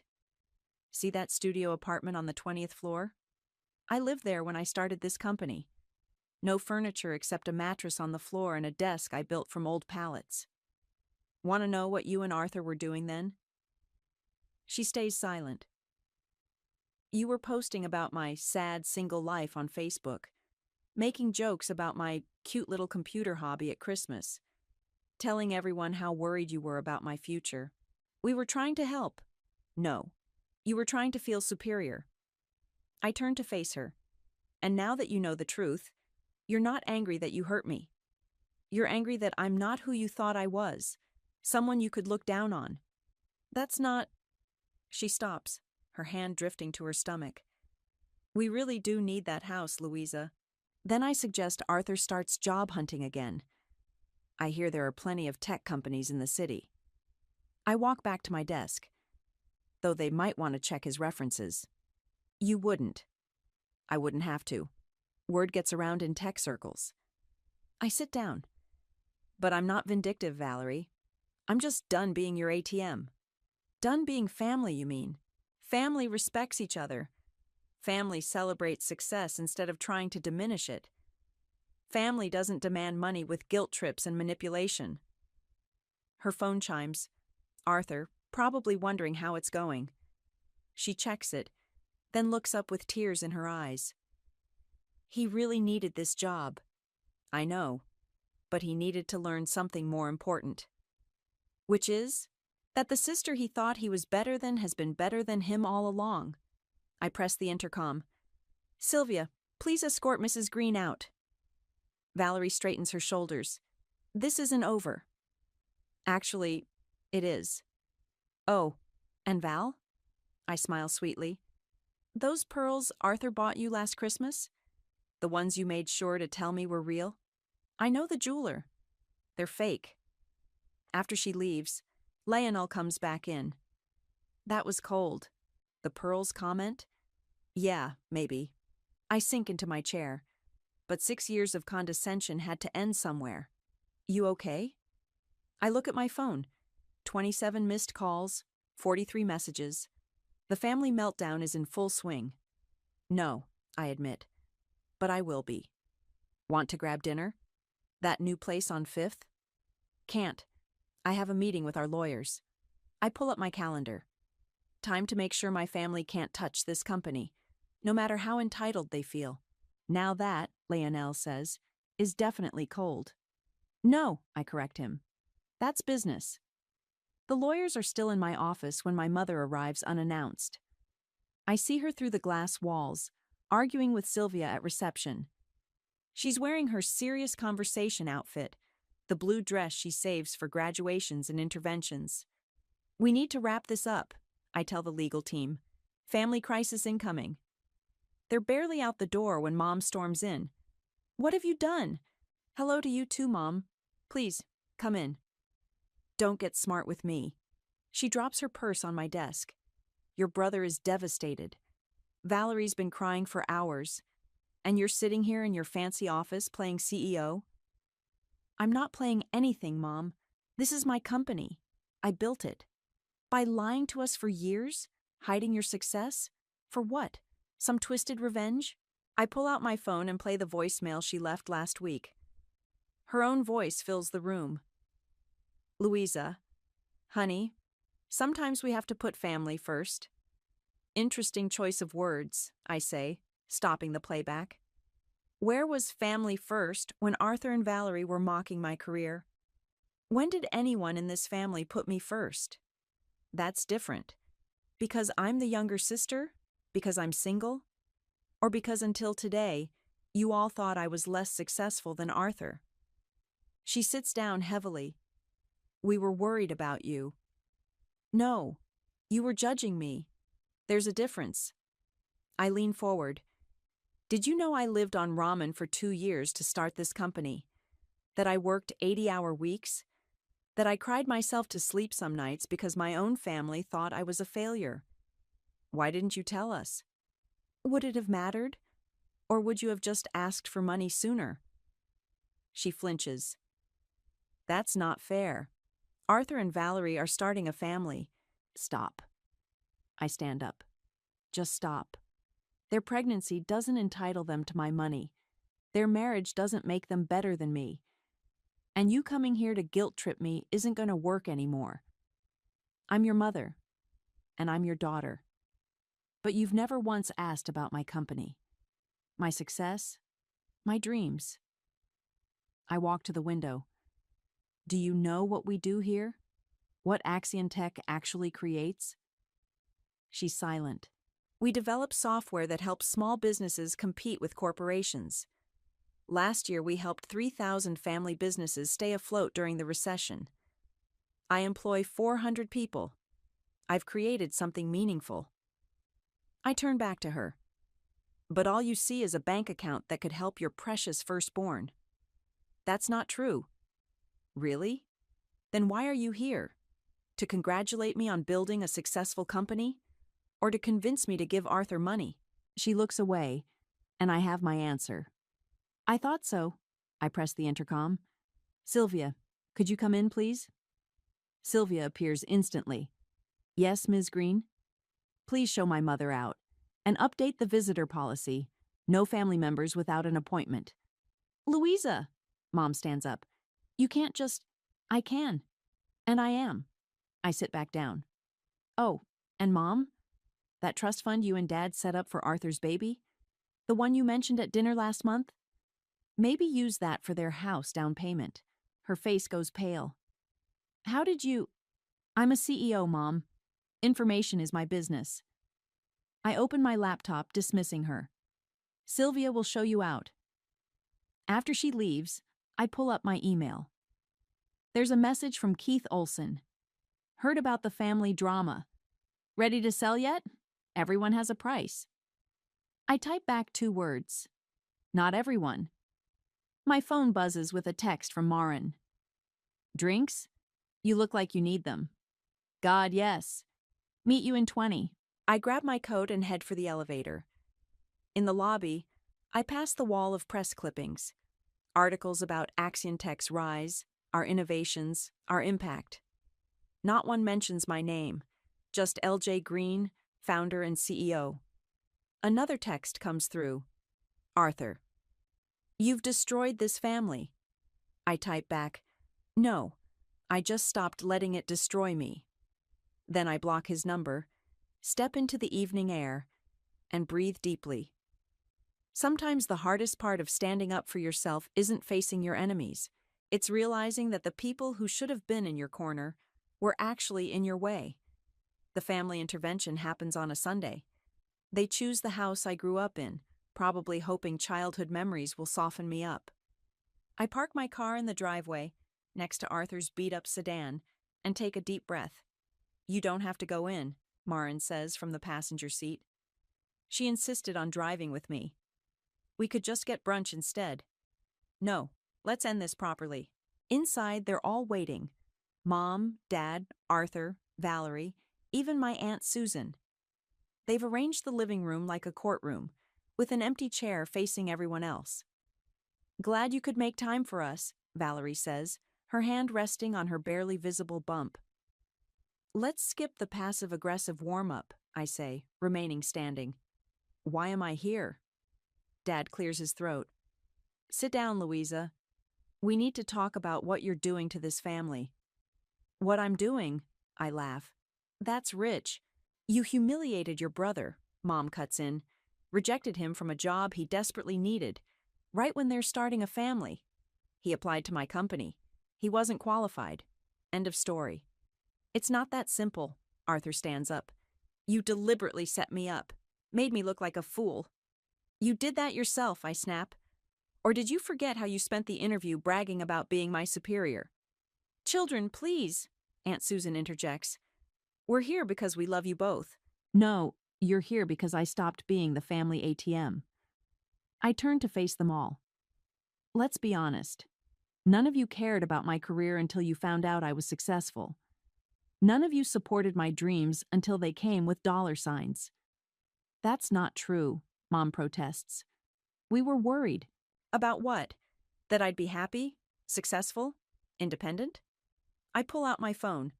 Let's review, shall we? Valerie's Facebook post from last Christmas. So sad seeing single career women during the holidays. Some people just don't understand real fulfillment. Valerie shifts uncomfortably. Arthur's text from 3 months ago. Maybe if you focused less on work and more on finding a husband, Mom would stop worrying. I look at him. How's that working out for you now? You're twisting everything, he says. We're family. Family! My voice rises. Family celebrates success. Family lifts each other up. Family doesn't treat you like a failure and then demand handouts when you prove them wrong. You've changed, Mom whispers. Success has made you cold. No, Mom. Success has made me strong. There's a difference. I straighten my shoulders. I'm done being the family disappointment.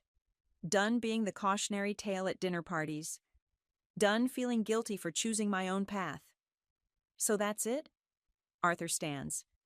You're choosing money over family? No, I'm choosing myself. For the first time in my life, I'm choosing myself. I pull an envelope from my bag. This is a cease and desist letter from my lawyers. No more showing up at my office. No more harassing my employees. No more trying to guilt me into financing your lives. You're serving us with legal papers? Dad looks shocked. Your own family? I'm protecting what I built, what you all mocked until you wanted a piece of it. I head for the door. Consider this my resignation from the role of family scapegoat. Louisa, wait, Valerie calls out. Think about the baby. The baby will be fine. You have that trust fund Mom and Dad set up. I turn back one last time. Oh, and Valerie? Congratulations on the twins. Maybe keep better track of your ultrasound photos before posting them on private Instagram. Their shocked faces follow me out. In the car, Maren squeezes my hand. You okay? No, I admit, starting the engine. But I will be. My phone buzzes one last time. A text from Arthur. I underestimated you. I won't forget that. Neither will I whisper, pulling away from my childhood home. That night I sit in my office, looking out over the city lights. Lionel brings me a coffee and sits quietly beside me. You know what the worst part is? I say finally. I actually wanted them to be proud of me. Not because of the money or success, but because I built something meaningful. They might be one day, he offers, when the shock wears off. Maybe. I sip my coffee, but I'm not waiting around for their approval anymore. My phone lights up with a notification, a news alert about AxianTech's latest innovation. The headline reads, LJ Green's vision reshapes tech industry. I smile. Sometimes the family you choose sees you more clearly than the family you're born into, and sometimes that's enough. The Forbes photographer adjusts his camera while I sit at my desk, the city skyline behind me. Just one more shot, Ms. Green. It's my first public interview as myself, not as LJ Green. The magazine cover will read, The Woman Behind AxianTech, Silicon Valley's Best-Kept Secret. Perfect, he says, lowering the camera. The writer is ready for you now. The interviewer, Sarah, settles into the chair across from me. So why now? Why reveal your identity after all these years? I think about the text I received this morning, a photo of my newborn nieces, sent by my mother. No message, just the image. Some wounds heal slowly. Because hiding who I am meant hiding what I built, I answer, and I'm done diminishing myself to make others comfortable. Your company just hit $1 billion valuation, Sarah notes. Any truth to the rumors about Keith Olson's hostile takeover attempt? Keith learned an expensive lesson about underestimating women in tech. I smile. His investors weren't happy when our legal team exposed his methods. My phone buzzes. Maren sending me a link. It's Valerie's latest mommy blog post. Living with toxic family members, a journey of healing. I almost laugh. The comments are brutal. Sounds like you were the toxic one. And demanding money from successful relatives isn't family values. Ms. Green, Sarah brings me back. About your background. There are rumors about family tension. I built AxianTech while people told me I was wasting my time. I say carefully. That taught me something valuable. Success doesn't need anyone's permission. The interview wraps up, and Lionel appears with coffee. Sylvia's planning the Forbes launch party. Also, you might want to see this. He hands me his tablet. It's Arthur's LinkedIn profile. He's taken a job at a small startup across the country. His status reads, Sometimes the hardest lessons come from those we underestimated. Good for him, I murmur. Really? Yes. He's finally standing on his own feet, instead of trying to stand on mine. My office door opens and Sylvia rushes in. Sorry to interrupt, but there's a situation downstairs. Your father's here. I straighten my jacket. Send him up. Dad looks older than he did at the intervention, more uncertain. He holds a familiar paper bag from the bakery we used to visit every Sunday. Blueberry muffins, he says awkwardly. Your favorite. Why are you here, Dad? He sets the bag down. I saw the pre-release of your Forbes interview. It made me realize I never actually saw what you built. I gesture to the chair. He sits, looking around my office with new eyes. Remember when you taught me to ride a bike? I ask. You said, I'm not holding on, you're doing it yourself. But you were holding on. You fell when I let go. But I got back up, every time. I lean forward. That's what you taught me, to get back up. So why did you stop believing in me? I never... He stops, reconsidering. Maybe I was wrong, about a lot of things. Maybe? Definitely. He pulls something from his pocket, an old photo of me at my first science fair. You were always different, special. I forgot that somewhere along the way. Different isn't wrong, Dad. I know that now. He stands up. Your mother. She wants to meet, to talk, but only if you're willing. I think about the photo of my nieces, about fresh starts and second chances. Tell her to call my office. We'll have lunch. I pause. Just us. After he leaves, I open the bag. The muffins smell exactly like childhood sundaes. Leonel appears in the doorway. Everything okay? Getting there. I offer him a muffin. Sometimes healing looks like blueberry muffins and awkward conversations. My phone lights up with a message from Arthur. Congratulations on Forbes. You earned it. All of it. I type back, so did you. Good luck with the new job. Sylvia pokes her head in. Ready for the board meeting? I stand up, smoothing my dress. On my desk, the Forbes proof shows my photo. Not hiding, not apologizing, just succeeding. You know what? I grab my laptop. I'm more than ready. Because sometimes the best revenge isn't cutting people off or proving them wrong. Sometimes it's growing so far beyond their limitations that they're forced to grow too. And sometimes, just sometimes, that growth leads back to something like family. But this time, on your terms. The foreclosure notice arrived on a Tuesday night, sliding out of its pristine white envelope like a paper knife aimed straight at my heart. I had just finished my second shift at the mortgage consulting firm, and my chamomile tea was still too hot to drink. My name is Helen, and until that moment, I thought I knew exactly who I was and where I stood in life. 34, single, responsible to a fault. The kind of woman who color codes her financial records and pays her mortgage 3 days early every single month. This has to be a mistake, I whispered, scanning the document again. But there it was, in black and white, my name, my address, my supposed signature on a refinancing agreement I'd never seen before. The dates, the account numbers, everything looked official. My hands started shaking. I called the bank immediately, despite the late hour. I never authorized this, I told the customer service representative. I never signed anything. Ma'am, we have all the paperwork on file. The refinancing was processed 6 months ago, and the payments have been consistently late since then. We've sent multiple warnings. Warnings to where? I haven't received anything. The correspondence address was changed during the refinancing. Let me verify. Yes, it's being sent to a business address on Oak Street. My brother Dylan's latest startup office. The room started spinning. I drove to my parents' house at midnight, still in my work clothes. Mom answered the door in her robe, Dad right behind her. Helen, what's wrong, mija? I held up the foreclosure notice. Care to explain why my house is being taken away for loans I never approved? The color drained from my mother's face. My father's expression hardened into something I'd never seen before, guilt mixed with defiance. Come inside, he said quietly. We need to talk. Dylan needed the capital, Mom started explaining as we sat at their kitchen table, the same one where we'd shared Sunday dinners for decades. His new venture had such potential, but the banks wouldn't approve him for more loans. So, you stole my identity? My voice cracked. You forged my signature? Borrowed, Dad corrected.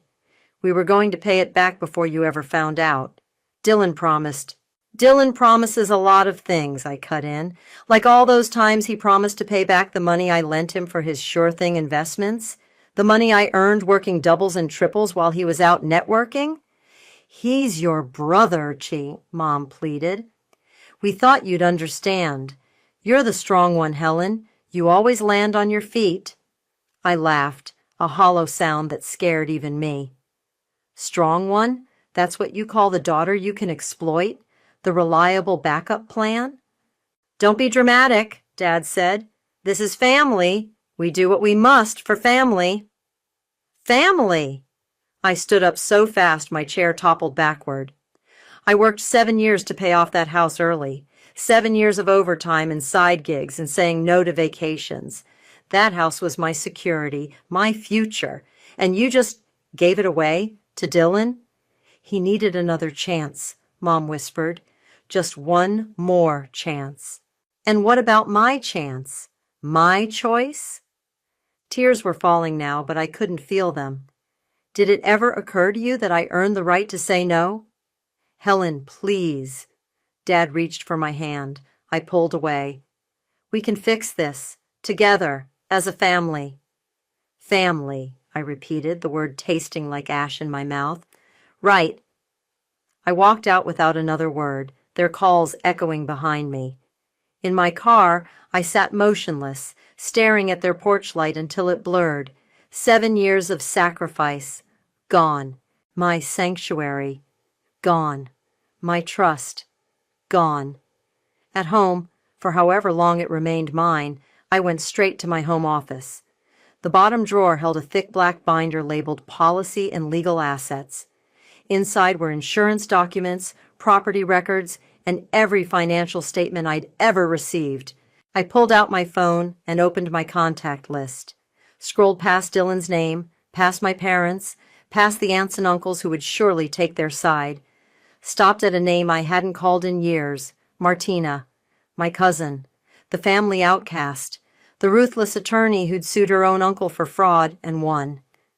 My hands weren't shaking anymore as I added a new tab to the binder. Evidence. They thought I was the strong one, the reliable one? Fine. Let me show them just how strong I can be. The forgery isn't even good, Claire said, squinting at the documents spread across my kitchen counter. Look at how the H-E in your signature tilts the wrong way. Amateur hour. My best friend had shown up at dawn with coffee and her trademark brutal honesty. I'd barely slept, spending the night documenting everything I could remember about Dylan's financial history with our family. Amateur or not, it worked, I said, taking another sip of coffee. The bank accepted it. 6 months of payments I knew nothing about, redirected statements, the whole thing. You're filing charges, right? Claire's eyes narrowed. Because if you're thinking of letting this slide, already called a lawyer, meeting him in 2 hours. The lawyer's office smelled like leather and authority. Mr. Patterson listened without interrupting as I laid out the evidence, his expression growing darker with each detail. This is textbook identity theft, he said finally. The fact that it's family doesn't change the criminality. Have you filed a police report? Not yet. I wanted to. File it today, he cut in. Right after we're done here. The sooner we establish a paper trail, the better. I nodded, my throat tight. Will I have to testify against them? Most likely. Are you prepared for that? Yes. The word came out stronger than I expected. The police station was next. Officer Martinez took my statement, her pen scratching against paper as I recounted every detail. When I finished, she looked up with unexpected sympathy. Family fraud cases are the worst, she said, but you're doing the right thing. Too many victims stay quiet out of shame or loyalty. My phone buzzed continuously throughout the process, texts and calls from my parents, growing increasingly desperate. Mom, please call us. We can explain everything. Dad, Your mother hasn't stopped crying. Is this what you want? Dylan. Hey, sis, heard you're upset. Let's grab coffee and talk it out. I ignored them all. Back at work, I couldn't focus. My colleague Sandra stopped by my desk around lunch. There's someone here to see you, she whispered. Says he's your brother? I found Dylan in the lobby, wearing his startup founder best, designer jeans, blazer, practiced smile. He held up a peace offering, my favorite caramel latte. Get out, I said quietly. Come on, Helen, don't be like that. He stepped closer. Look, I know things got messy, but I can fix this. The new venture is about to take off. Like the last 3 were about to take off? I kept my voice low, professional. Leave, now, or I'll call security. His smile faltered. You're really going to do this? Turn against your own family? You did that when you stole my house. Borrowed, he hissed. Jesus, you're so dramatic. Mom and Dad are devastated. Is that what you wanted? What I wanted was a choice. My phone buzzed again. This time it was Claire. Did you message Martina yet? I hadn't. The thought of reaching out to my estranged cousin made my stomach clench. Martina had cut ties with the family years ago, after a brutal legal battle with our uncle over his failed business. The family called her heartless, cruel, a traitor to blood. Now I wondered if she'd been right all along. Back at my desk, I opened LinkedIn and found her profile, still at her own law firm, still specializing in fraud cases. My cursor hovered over the message button. Just do it, Claire texted again. What's the worst that could happen? I typed quickly before I could change my mind. Hi, Martina. It's Helen. I need your help. Family fraud situation, similar to what you dealt with. Can we talk? The response came 3 minutes later. Well, which one of them finally got to you? Call me tonight. Here's my number. And Helen, let's light your match. As I saved her number, my work email pinged. Anonymous sender.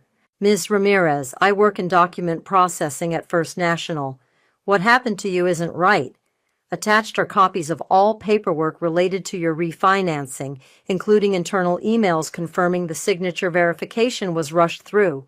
I'm sorry, but I can't come forward officially. Good luck. I downloaded everything with shaking hands. There it was. Proof.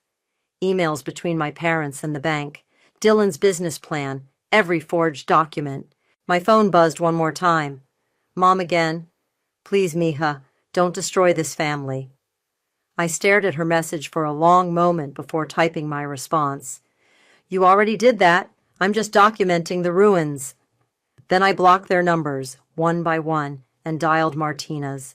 Martina arrived like a storm in a designer's suit, her heels clicking against the airport terminal floor with military precision. 5 years hadn't changed her much. Same sharp eyes, same no-nonsense posture. But her smile, when she saw me, was genuine. You look terrible, she said, hugging me briefly. When's the last time you slept? Does it matter? Yes, we need you sharp. She hailed a taxi. First stop, your family accountant. Carl's office was exactly as I remembered, cramped, cluttered, smelling of coffee and printer ink. His eyes widened when he saw Martina. I'm not at liberty to discuss client information, he started, shuffling papers nervously. Martina placed a document on his desk. Actually, you are. Helen's signed release, plus evidence of fraudulent activity involving accounts you manage. Choose carefully what happens next, Carl. He deflated like a punctured balloon. I tried to talk them out of it, he muttered. Told them it was illegal, dangerous. When? I demanded. When did you know? Your father approached me 8 months ago. Said Dylan had a sure thing, just needed capital. I warned him banks wouldn't touch it. Then he mentioned your house. And you didn't think to warn me? Carl wouldn't meet my eyes. They're my oldest clients, Helen. Your father said you'd understand once Dylan's business took off. Martina's laugh was cold. How's that working out? Show us everything, Carl. Now. The next hour was a blur of documents, each worse than the last. Not just my house. They'd refinanced Dad's pension, taken loans against both properties, all funneled into Dylan's LLC. They're underwater, Carl admitted finally. The startup's bleeding money. Your parents? They're basically bankrupt. The room tilted sideways. Martina's hand gripped my arm, steadying me. That's why they did it, I whispered. They're counting on me to forgive them, to save them. Again. Helen, Carl leaned forward. They're your parents. Surely. Surely what? Martina cut in. Surely she'll sacrifice herself again? Keep enabling their fraud? You don't understand family loyalty. I understand the law, Martina snapped. And accountability. Copy everything, Carl. Now. Outside, the sun was setting. I stood on the sidewalk, feeling strangely empty. You okay? Martina asked. I should be crying, right? Screaming? Breaking things? There's no should. Feel what you feel. That's just it. I turned to her. I don't feel anything. They're drowning, and I don't feel anything. Martina's expression softened.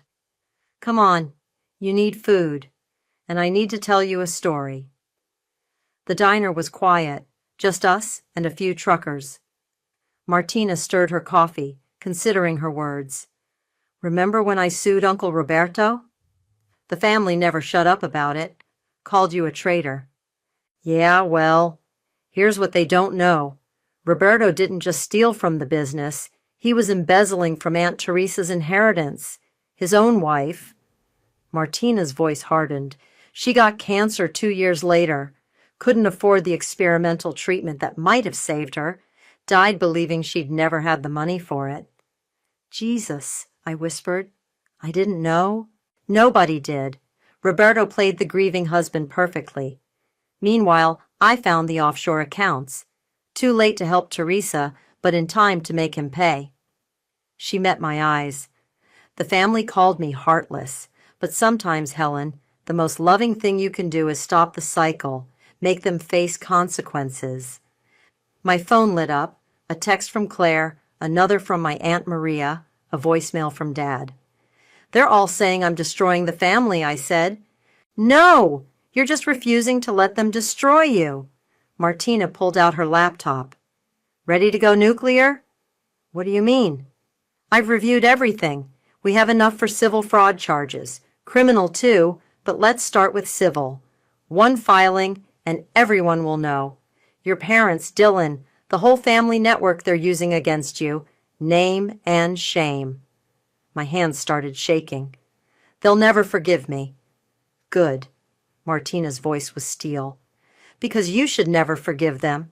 I stared at my reflection in the diner window. The daughter they raised to be reliable. The sister they taught to sacrifice. The woman they thought would cave. Do it, I said. Martina nodded once and began typing. I watched the words appear on screen, each one a nail in the coffin of my old life. Civil complaint for fraud and damages. My phone buzzed again. Mom, please call us. We're family. I finally felt something then. Not grief, not rage, relief. No, I whispered. Not anymore. The flowers arrived at my office on Thursday, a massive bouquet of lilies, my favorite. The card read, Let's talk. I miss my sister. Dylan. I dropped them in the break room trash. 10 minutes later, my phone buzzed. Did you get my peace offering? Dylan's text read, Come on, sis, we can fix this. I was typing, Leave me alone, when Sandra appeared at my desk. Your brother's here again. This time, Dylan had brought reinforcements. Dad waited in the lobby too, both of them blocking the exit. Perfect ambush timing during lunch hour. 2 minutes, I said, before they could speak. Then I'm calling security. The lawsuit is a mistake, Dad started. You're not thinking clearly.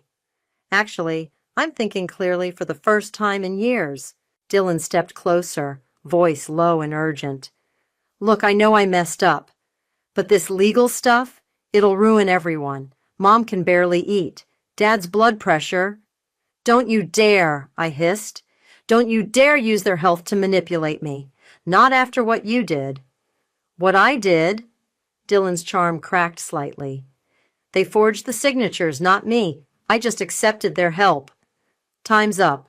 I pulled out my phone. Security or police? Your choice. They left, Dylan's face dark with something I'd never seen before. An hour later, my phone lit up with an unknown number. Helen, this is Ismael, Dylan's former partner. We need to talk. I remembered Ismael, the only person who'd ever walked away from one of Dylan's ventures before it imploded. We met at a coffee shop across town. Dylan's been bragging about you for months, Ismael said, sliding into the booth. About how you'd cave eventually, because you always do. His words. My coffee cup froze halfway to my mouth. What? The house thing wasn't spontaneous. They planned it last summer. Dylan said you were the perfect mark because you're financially responsible and too loyal to press charges. Ismael looked disgusted. I quit when I found out, but you should know they targeted you specifically because they knew you could handle the hit.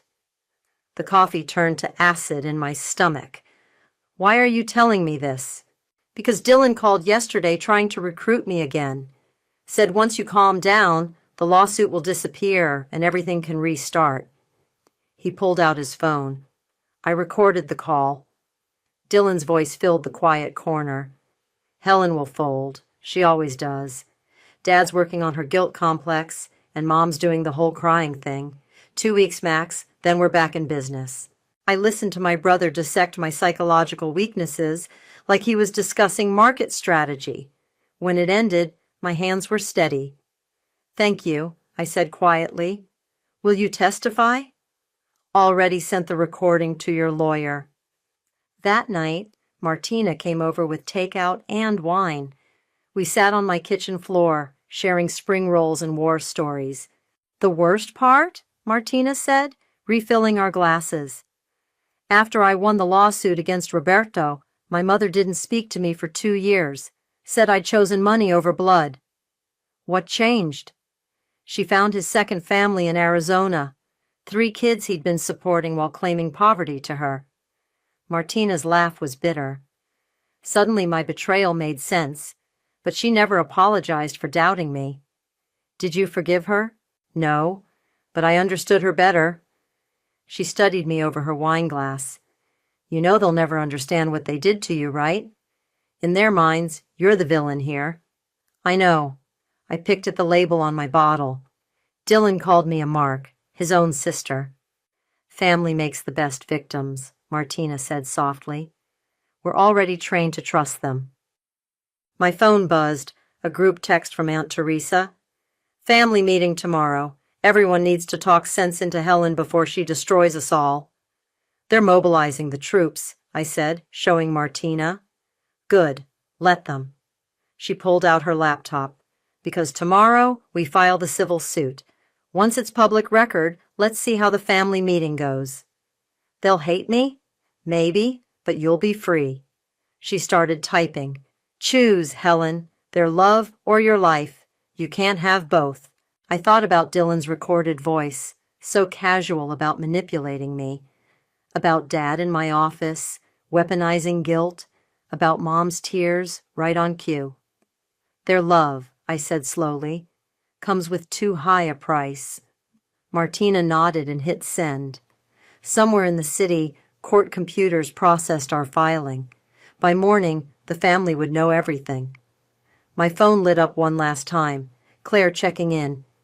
You okay? I looked around my kitchen, at the life I'd built, at the cousin who'd become my strongest ally, at the truth finally breaking free. No, I texted back, but I will be. The family meeting exploded exactly as expected. Aunt Teresa's house buzzed with angry voices before I even reached the door. I walked in with Martina beside me, Claire waiting in the car as backup. How could you? Aunt Maria rushed at me, waving her phone. The lawsuit is all over Facebook. Everyone can see it. That's the point, I said calmly. The living room was packed. Aunts, uncles, cousins, all staring at me like I'd grown a second head. Mom sat in the corner, dabbing her eyes theatrically. Dad stood by the window, arms crossed. No Dylan. This is not how we handle family matters, Uncle Roberto declared. The irony of him saying this to Martina made me want to laugh.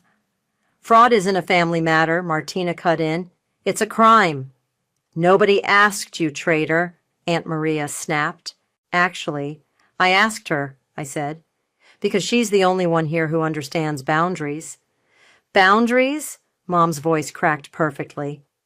We're your parents, Helen. We changed your diapers, paid for your education, and stole my house. Borrowed, Dad exploded. We borrowed it for your brother's future. My future, I corrected. You stole my future. You're being dramatic, Uncle Roberto said. This can all be fixed if I just what? Roll over? Cave in? Let them get away with it? I pulled out my phone. Like Dylan said I would? I played Ismael's recording. The room fell silent as Dylan's voice filled the space, calculating and cold, describing exactly how to manipulate me. When it finished, Mom had stopped fake crying. She was staring at the phone in genuine shock. He planned this? She whispered. Don't act surprised, Martina said. You helped him do it. We were trying to help him, Dad insisted, but his voice wavered. No, I said quietly. You were using me, again, like always. My phone buzzed, a text from Claire outside. 911, someone's messing with your car. Excuse me, I said pleasantly. I need to call the police. We found Barry, Dylan's tech friend, crouched by my car with a laptop. Claire had already recorded everything. The police arrived in minutes. He was trying to hack my car's computer system, I told the officer. After my brother's recorded threats, I consider this attempted assault. Barry cracked immediately. Dylan paid me to scare you. Just mess with your car's electronics a bit. He said it was a family joke. They arrested him on the spot. When we returned inside, the family meeting had shifted tone.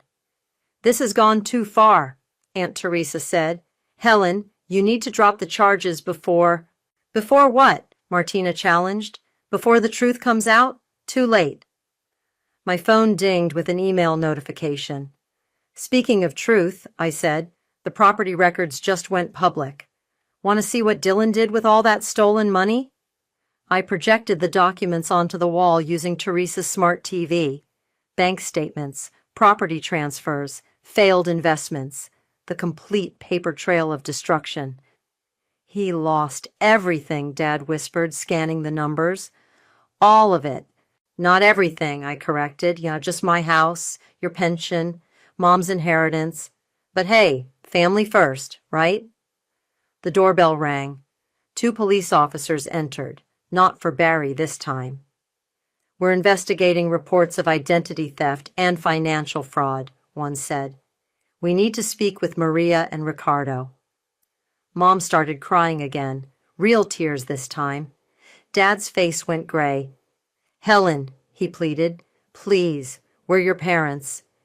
Yes, I said softly. You are, and actions have consequences. They left with the officers. The remaining family members stared at me like I was a stranger. Maybe I was. Back home, I found my mailbox destroyed. A note was taped to my door. Blood doesn't betray. Dylan's handwriting, Cal, Martina confirmed, studying it. More evidence. Add it to the pile. I was surprised by how calm I felt. You know what's funny? They keep saying blood doesn't betray, but that's exactly what they did. They betrayed me because they thought blood would protect them from consequences. Want me to stay over? Martina asked. No, I'm done hiding. I took down the note carefully, using a tissue to preserve fingerprints. Let him try something else. Every threat, every attack, every manipulation, it all just proves I'm right. My phone buzzed with messages from the family. You've gone too far. This isn't you. Think about what you're doing. I thought about Dylan's recorded voice, about Barry at my car, about the destroyed mailbox. Actually, I texted back to the group, this is exactly who I am. You just never bothered to notice. Then I turned off my phone and went inside my house, what was left of it, and finally, truly, felt at peace. The courthouse hallway felt colder than it should for May.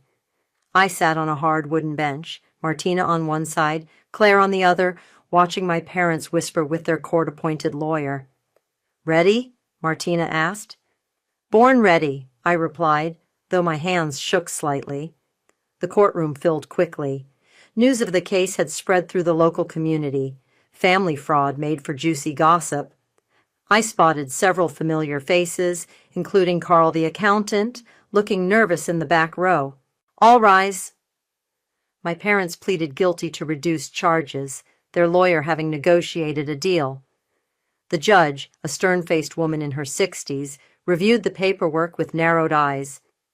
"Before I accept this plea," she said, "I want to hear from the victim."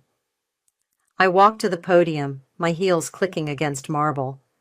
Mom wouldn't look at me. Dad stared straight ahead. "Ms. Helen," the judge said gently, "would you like to make a statement?" "Yes, Your Honor." I unfolded my prepared notes, then set them aside. "Actually, I'd like to speak from the heart." The room fell silent. Every time I helped my family, it was a choice. When Dylan needed rent money, when Mom needed dental work, when Dad's car broke down, I chose to help. I worked extra shifts, took side jobs, postponed my own dreams, because that's what family does, right? I turned to face my parents directly. "But you took away my choice. You didn't ask for help. You stole it. You forged my signature, redirected my mail, and watched me work myself to exhaustion paying a mortgage that wasn't even going to my house anymore." Mom started crying. Dad's jaw clenched. "The worst part? You planned it? You targeted me because you knew I was responsible, because you thought I'd cave when you cried family loyalty. You weaponized my love against me." The judge leaned forward. "And how has this affected you?" "I lost my house. My credit is ruined. But worse than that, I lost my family. Not because I'm pressing charges, but because I finally see them clearly. Every time they say, 'blood doesn't betray,' I remember how easily they betrayed mine." The back doors opened. Dylan strode in, perfectly timed for maximum drama. The bailiff moved to stop him, but the judge waved him through. "Perfect timing," she said dryly. "Mr. Dylan, since you're here, perhaps you'd like to address the court?" Dylan straightened his tie, flashing his practiced smile. "Your Honor, this is all a misunderstanding. My sister has been emotionally abusing me for years," I cut in, quoting his recorded words. "I'm the victim here. She's always been controlling, always held money over my head." Dylan's smile faltered. "I never—" "Play the tape," Martina called out. She connected her phone to the court's audio system, and Dylan's voice filled the room. "Helen's a control freak. Always has been. She'll cave because she needs to feel superior. Classic emotional abuse, really. We're the victims here." The recording continued, detailing every manipulation tactic, every planned guilt trip. When it ended, the silence was deafening. "Well," the judge said, "that certainly adds context." She turned to my parents. "Do you still maintain you were acting in your family's best interest?" Dad stood up slowly. "We thought, we believed, we were wrong," Mom whispered. "We were so wrong." "Damn right you were," Dylan snapped. "You promised this would work. You said she'd back down. Now everything's ruined because you couldn't even forge a signature properly." The judge's gavel cracked like thunder. "Mr. Dylan, I suggest you exercise your right to remain silent. Bailiff, please ensure he stays for questioning." She turned back to my parents. "I accept your guilty plea. Sentencing will include full restitution, community service, and mandatory financial counseling." She looked at me. "Ms. Helen, do you accept these terms?" "Yes, Your Honor." "Very well." She shuffled her papers. "Oh, and one more thing. The property in question, your house, was sold at auction yesterday. I'm sorry." The room spun slightly. Claire grabbed my arm. "It's gone?" I whispered. "The bank moved quickly," the judge said sympathetically, "but the restitution order stands. They'll have to repay you the full value. I walked out of the courtroom on shaking legs. Behind me, I heard Dylan arguing with the bailiff, Mom crying, Dad calling my name. Helen, please. I kept walking. Outside, the May sun felt warmer now. Martina checked her phone and smiled. What? I asked. Just got a text from my contact at the auction house, she said. Want to know who bought your house? Does it matter? Her smile widened. Oh, yes, because phase 2 of our plan just kicked in perfectly. For the first time in months, I felt something like hope. Congratulations, Martina said, sliding a key across the cafe table. You're looking at the new owner of 1542 Maple Street. I stared at the familiar brass key. How? Remember my private investment fund? I bought your house at auction through a shell company. The bank was eager to offload it quickly. She grinned. And now I'm selling it back to you at cost. I can't afford. Yes, you can. The settlement money plus your savings is exactly enough. I made sure of that. Before I could respond, Martina's phone buzzed. Oh, this is good. The FBI just opened an investigation into Dylan's finances. Seems your brother's been busy with wire fraud and tax evasion. How did they? Carl Rodriguez finally grew a spine. He's cooperating with federal investigators. She showed me the email. Turns out your family drama was just the tip of the iceberg. My phone lit up with a news alert. Local entrepreneur under investigation for multiple fraud schemes. Dylan's smiling headshot stared back at me. It gets better, Martina said. Watch this. She played a video on her phone, security footage from Dylan's office. He was yelling at someone off screen. Mom's a useful idiot. She actually thought I'd pay everyone back, like I care about Dad's pension or Helen's stupid house. They were all just stepping stones. The timestamp showed it was from yesterday. How did you get this? Ismail had access to the security system. He's been collecting evidence for months. Martina's smile was razor sharp. I sent a copy to your mother this morning. My hands trembled. That'll destroy her. No, that'll free her, just like the truth freed you. We drove to my house again, that afternoon. The front door had been kicked in, walls marked with angry graffiti. Dylan's last tantrum. We'll fix it, Claire said, already making calls to contractors. Make it better than before. Martina walked the perimeter, taking photos for the insurance claim. Silver lining, the damage adds another charge to Dylan's growing list. My phone buzzed with an unknown number. Mom's voice was barely recognizable. I saw the video, she whispered. All this time, we sacrificed everything for him, and he... Don't, I cut her off. Don't call me for comfort. Not anymore. Helen, please. I'm your mother. And I'm your daughter, the one you betrayed. Remember? Silence stretched between us. Decades of manipulation finally laid bare. I'm sorry, she said finally. I know it's not enough, but you're right. It's not. I ended the call. Claire appeared with paint samples. Ready to reclaim your space? More than ready. We spent the afternoon planning renovations, new security system, reinforced doors, fresh paint throughout, erasing every trace of betrayal. One more surprise, Martina said, as sunset painted the walls gold. She pulled out her laptop. Remember how Dylan always bragged about his business contacts? His network? She pulled up a spreadsheet. This is everyone he's scammed in the last 5 years. Investors, partners, suppliers. They're all filing charges. How many? 27 so far. The DA's building a RICO case. My phone buzzed again. Dad this time. I let it go to voicemail. You know what's funny? I said, watching the screen fade to black. They always said I was the strong one, the reliable one. They meant it as an excuse to use me. And now? Claire asked. Now it's a warning, because they never thought I'd be strong enough to fight back. Martina's phone chimed. Speaking of fighting back, Dylan just got arrested trying to board a flight to Mexico. Want to guess what he had with him? Mom's jewelry, Dad's emergency cash, both, plus documents showing he was planning this exit strategy for months. She showed me the police report. He really was going to leave them all holding the bag. I walked through my damaged house, touching familiar walls.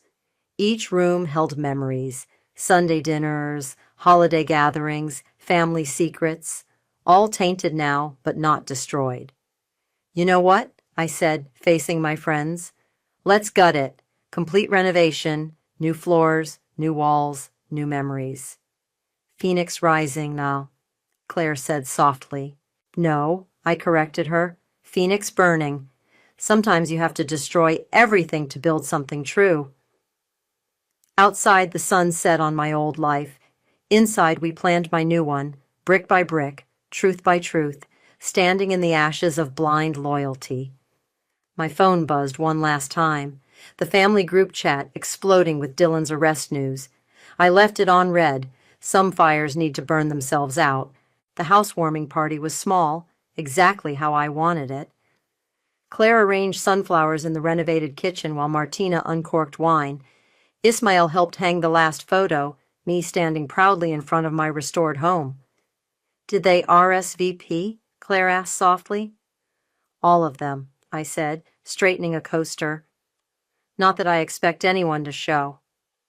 I'd sent invitations to every family member, not from obligation, but from strength. Let them choose whether to face what they'd enabled. The doorbell rang at exactly 7. I opened it to find Aunt Teresa standing alone, clutching a small gift bag. The others aren't coming, she said. They're at your parents' house having an alternative gathering. Of course they are. I stepped aside. Come in. She paused in the entryway, taking in the changes. New hardwood floors, fresh paint, every trace of damage erased. It's beautiful, she said quietly. You did good, Helen. Thank you for coming. Thank you for inviting me. She handed me the gift bag. And for showing Roberto's true colors all those years ago. Martina was right about him, about everything. Martina appeared in the doorway, wineglass in hand. Aunt Teresa turned to her. I never apologized, she said, for doubting you, for choosing comfort over truth. No, Martina agreed. You didn't. They looked at each other for a long moment. Then Martina offered her aunt a glass of wine. The evening flowed easier than expected.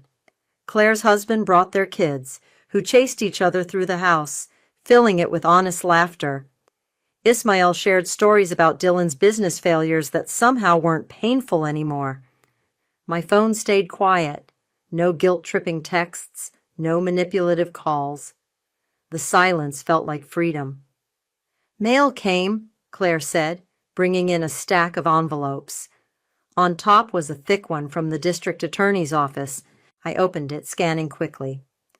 Dylan took a plea deal, 5 years plus restitution. Your parents? Ismael asked. Probation, mandatory counseling.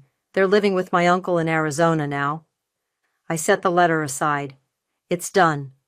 Not quite, Martina said, pulling out her laptop. Remember that recording of Dylan calling your mom a useful idiot? It went viral in the local business community. Every investor he ever scammed is coming forward. How many now? 43. She smiled grimly. Your brother's going to be paying restitution until he's 80. The doorbell rang again. This time it was Carl, the accountant, looking nervous but determined. I brought files, he said, holding up a briefcase. Everything I should have reported years ago. The FBI has copies, but you should know the whole truth. We spread the documents across my new dining table. Years of financial manipulation laid bare. Dylan's schemes, my parents' enabling, the slow destruction of family wealth, all hidden under a veneer of success. I'm sorry, Carl said. I should have warned you. Yes, I agreed. You should have. He left the files and walked out. No forgiveness asked or offered. As the evening wound down, Claire's kids fell asleep on my new couch. Ismael helped clean up, while Martina and Aunt Teresa talked quietly in the corner. Decades of family history being rewritten with truth. Last piece of news, Martina said as guests prepared to leave. The FBI found Dylan's offshore accounts, the ones he hid from everyone, including Mom and Dad. Want to guess how much was in them? I shook my head. Enough to have saved your house 10 times over. He had the money all along. The information should have hurt. Instead, it felt like the final lock breaking. You know what's funny? I said, walking my guests out. They kept saying I was ruining the family, but you can't ruin something that was already broken. You can only expose the cracks. Aunt Teresa hugged me goodbye. Will you ever forgive them? No, I said honestly, but I'm grateful. Grateful? They showed me who they really are, and who I really am. I looked at my restored home. Sometimes the best family is the one you choose. After everyone left, I sat on my porch swing, the one Claire helped me install last week. The night was quiet, my phone was silent, and my house stood strong. No more guilt, no more manipulation, no more blind loyalty. Just truth, consequences, and peace. I took out my keys, the old set I'd kept as evidence, and the new set Martina had given me. Slowly, deliberately, I dropped the old keys into the trash. Some chains need to be broken, some fires need to burn, some lessons need to scar. But I was home now, really, truly home, and that was enough. The smell of lavender used to comfort me. Now it just reminds me of the nursery we'll never use. I stand at the kitchen counter, mechanically stirring honey into my tea while the diffuser puffs away in the corner. Amelia's suggestion, of course. Everything seems to be Amelia's suggestion these days. My name is Elena, and 3 months ago I lost my baby at 20 weeks. Since then, my sister in law has appointed herself as my personal life coordinator, showing up unannounced with her designer handbags and endless opinions about my recovery. Elena, did you take your vitamins today? Amelia's voice carries from the living room, where she's sprawled across my couch like she owns it. She's been here since breakfast, helping me organize the house. Yes, Amelia. The lie slips out easily. I stopped taking them weeks ago. They made me nauseous, but arguing isn't worth the energy. I hear the front door open, followed by my husband's footsteps. Gage is home early, which is unusual. I'm about to call out when I catch the hushed urgency in his conversation with Amelia. Did you talk to the bank? Amelia's whisper carries through the hallway. Yeah, it's done, but I don't know about this. Trust me, it's for her own good. She's not stable enough to handle. I deliberately clink my spoon against the mug, and their voices drop even lower. My hands shake slightly as I lift the tea to my lips, but not from grief, from rage. Later, over dinner, Gage reaches for my hand across the table. Honey, I've been thinking. With everything that's happened, maybe we should let Amelia help with the finances for a while. I keep my face carefully blank. What do you mean? Just until you're feeling more yourself. He squeezes my hand. Amelia's great with money, and she offered to help manage things while you focus on healing. The pasta in my mouth turns to ash. I'm managing fine. Elena. His tone is gentle, patronizing. You forgot to pay the electric bill last month, and you've been emotional. It's okay to need help. I forgot the electric bill because Amelia had reorganized my office, and the statement ended up buried under a stack of her self help book recommendations. But I say nothing, just nod slowly. See? This is why you're perfect together. Amelia chimes in from her seat. When did this become a 3-person dinner? I'll take care of everything. You won't have to worry about a thing. I push my food around the plate, playing the role of the fragile widow to my unborn child. If you think it's best, it is, they say in unison, and something in their synchronized certainty makes my skin crawl. That night, after Gage falls asleep, I check my email. There's a forwarded notification from our joint account. Gage must have forgotten to delete it. My eyes scan the transaction history, and my blood runs cold. Nordstrom, $2,249. Spa day at La Mer, 7 and 80 West Elm Furniture, 3,245 shirts, all charged in the past week. All approved by Amelia Quinn. I closed the laptop silently, my tea long cold beside me. They think I'm broken. They think grief has made me blind, weak, incapable.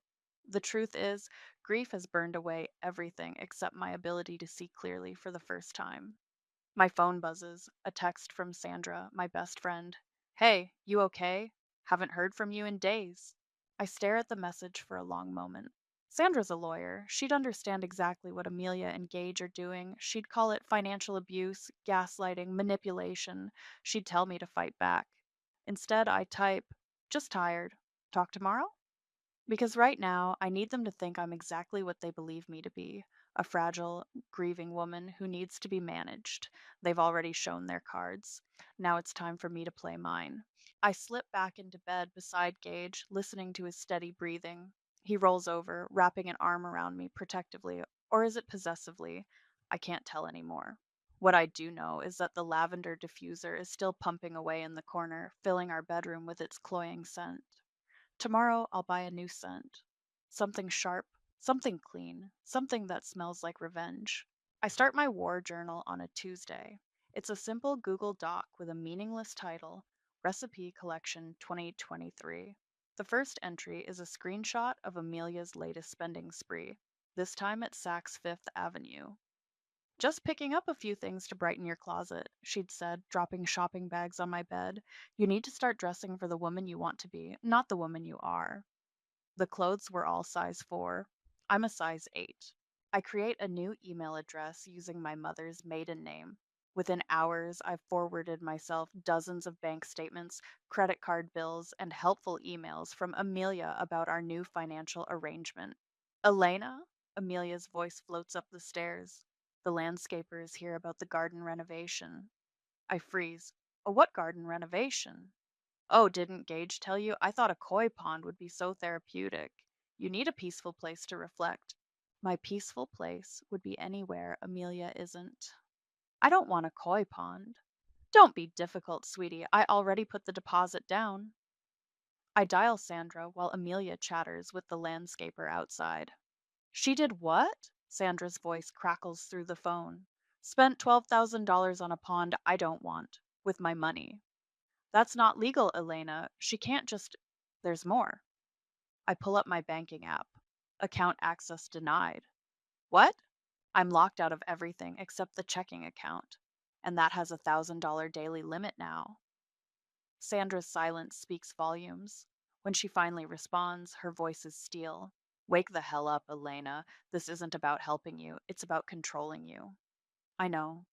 I watch through the window as Amelia gestures grandly at my backyard, but I need proof. I need everything documented.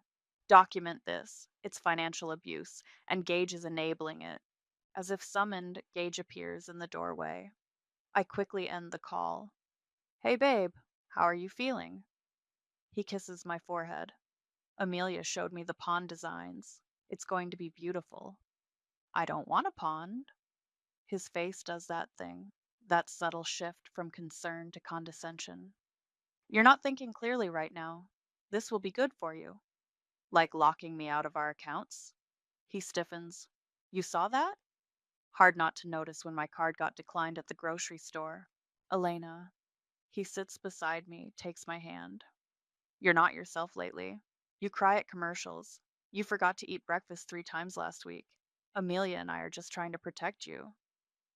I let tears well up. It's not hard. I'm always on the edge of crying these days anyway. I know. I'm sorry. I'm trying. His relief is palpable. He hugs me, probably congratulating himself on handling his unstable wife so well. My phone buzzes. It's Carlos, my boss. Got your message. The inheritance paperwork is ready. 100K will clear next week. Want me to handle the transfer? I delete the message before Gage can see it. I think I need to lie down. Of course, honey. I'll have Amelia bring you some tea. I wait until he leaves, then text Carlos back. Yes, but not to my usual account. I'll send new details tomorrow. That night, I update my ward journal. Under evidence, I add, Screenshots of unauthorized purchases, recording of landscaper conversation, bank access removal documentation, texts about protecting me under assets. I write one word: inheritance. My phone lights up with a text from Amelia. Found the perfect car. Don't tell Gage. It's a surprise. I add the text to my evidence folder. Then I Google how to serve someone with a lawsuit. Sandra calls again. Elena, you there? Yeah. I've been thinking, if you're serious about this, we need to move fast before they burn through everything. I know. I stare at my reflection in the dark window. The woman looking back isn't the broken bird they think she is. I have a plan. Good, because I just checked the court records. Guess who has a history of financial fraud? Amelia. 3 cases, all sealed. Want me to unseal them? For the first time in months, I smile. Not yet. First, I need to play my part: the grieving wife, the helpless sister in law, the woman who needs protecting. And then? And then we show them exactly who they've been underestimating. I just don't know what I'm doing anymore. I sob into my hands at the breakfast table. Gage and Amelia exchange worried glances, exactly what I want them to see. Maybe we should increase your medication, Amelia suggests, reaching for her phone. I'll call Dr. Matthews. No, I make my voice crack. I mean, I forgot to take them yesterday and the day before. I can't seem to remember anything lately. Gage rubs my back. This is why we're handling everything, honey. You just focus on getting better. I spend the morning wandering around the house in my pajamas, randomly bursting into tears. By lunch, Amelia has called my doctor, rescheduled all my appointments, and taken my car keys. Just until you're more stable. Perfect. While she's busy reorganizing my medication cabinet, I slip into the home office. My hands shake as I log into our shared computer, not from emotion, but from rage at what I find. Looking for something? Amelia's voice makes me jump. I I thought I had some photos in here from before. I let my voice trail off, touching my stomach briefly. Her face softens with fake sympathy. Oh, sweetie, I moved all those to a special folder. You don't need those painful reminders right now. What she doesn't know is that I've already backed up everything to my secret cloud account, including the financial records she thinks she's deleted. You're right, I whisper. I'm not ready. She hugs me, her expensive perfume suffocating. Let's get you back to bed. I'll handle the bills today. Later, I meet Sandra at a coffee shop across town.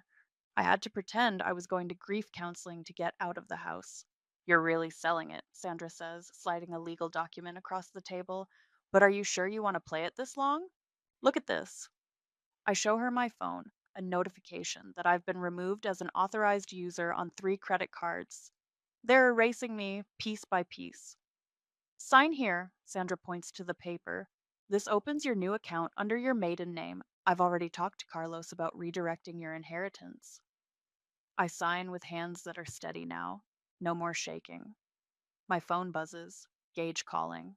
I answer on speaker. Babe, where are you? Amelia says you missed your appointment. I make my voice small, confused. What?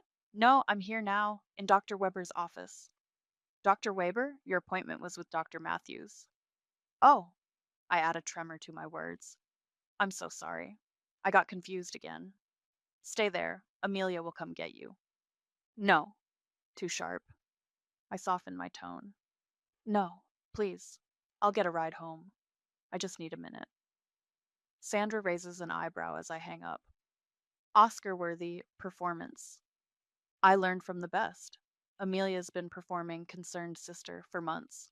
Back home, I find Amelia in my closet, packing clothes into donation bags. What are you doing? These don't fit you anymore, sweetie, and this style, it's not helping your healing journey. I notice she's kept the size 4 clothes she bought. I add it to my mental evidence list. You're right, I say, watching her face light up at my compliance. I'm so lucky to have you.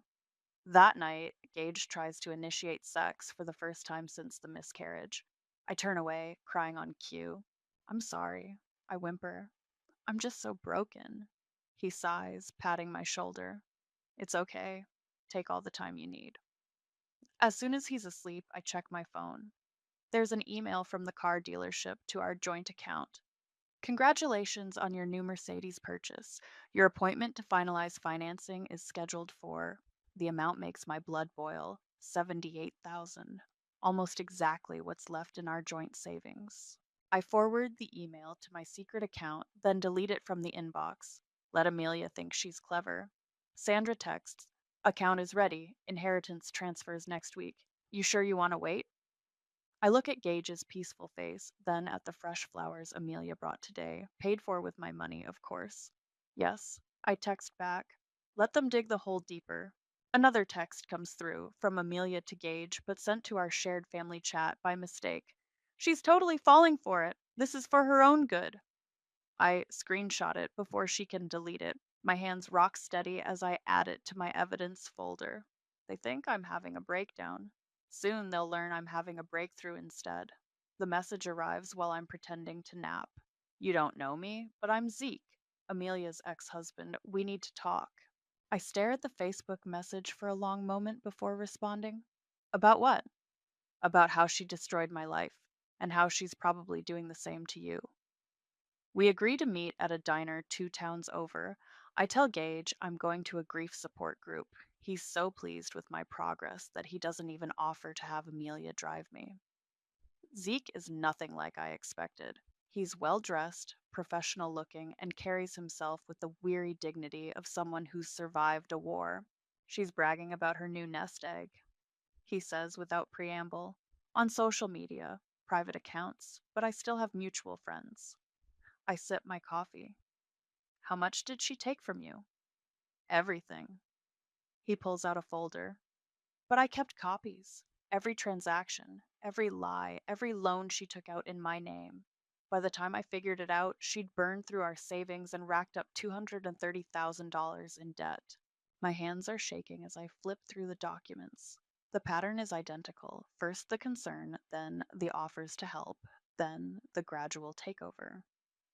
Did you sue? Tried. She had already moved everything. Claimed I was abusive, that she needed the money to escape. By the time I cleared my name, the money was gone. He leans forward. But you? You've still got time. Back home, I dive into research. Using Zeke's information, I trace Amelia's financial footprints. She's been busy, shadow loans, credit cards I never knew about, transfers to accounts I can't access. My phone buzzes. It's Sandra. Found something. Call me. I lock myself in the bathroom, turn on the shower, and dial. Your husband co-signed a line of credit for Amelia, Sandra says without greeting.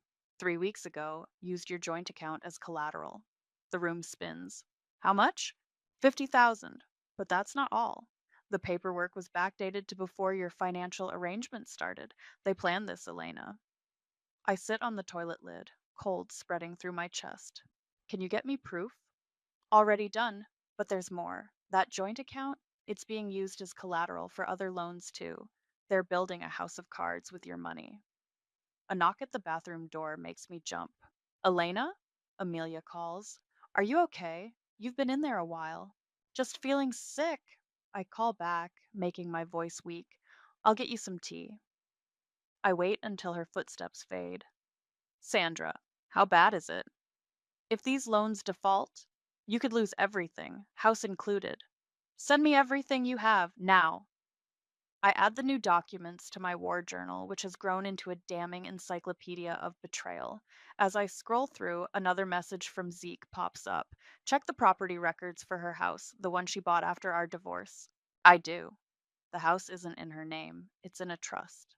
A trust that's now receiving regular transfers from my joint account. Gage comes home early, looking worried. Amelia says you've been sick all day. I'm fine. I let my voice quaver. Just memories, you know. He sits beside me on the bed. I know it's been hard, but everything we're doing, it's because we love you. I want to scream. Instead, I ask, even the loans? He freezes. What loans? The one you co-signed for Amelia, the one using our account as collateral. How did you?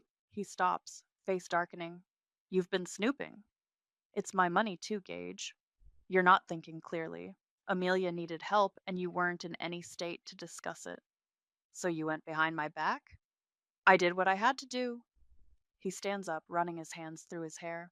God, Elena, look at you. You can barely function. Someone has to make decisions. I let tears fall. Real ones this time, but not for the reason he thinks. You're right. I'm sorry. I'm just confused. His face softens. Get some rest. I'll have Amelia bring you dinner. After he leaves, I text Sandra. How soon can we move on this? Your inheritance clears in 2 days. Say the word. I look at my reflection in the window. The woman looking back isn't crying anymore. 2 days, I reply. Let them think they've won. Then we show them what losing really feels like. The inheritance hits my new account at 9 a.m. sharp. $100,000, untouchable by anyone but me. I wait exactly 1 hour, then start the dominoes falling. First transfer, half of the joint account balance. Legal under state law, according to Sandra.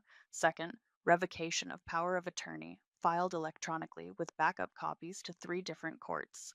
Third, a carefully worded email to the bank's fraud department about unauthorized access and suspicious loans.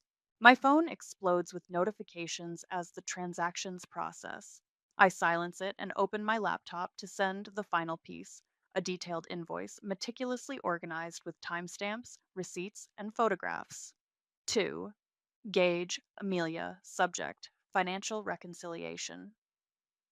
Attached is a complete accounting of funds misappropriated over the past 3 months, total 157, 143 and 28.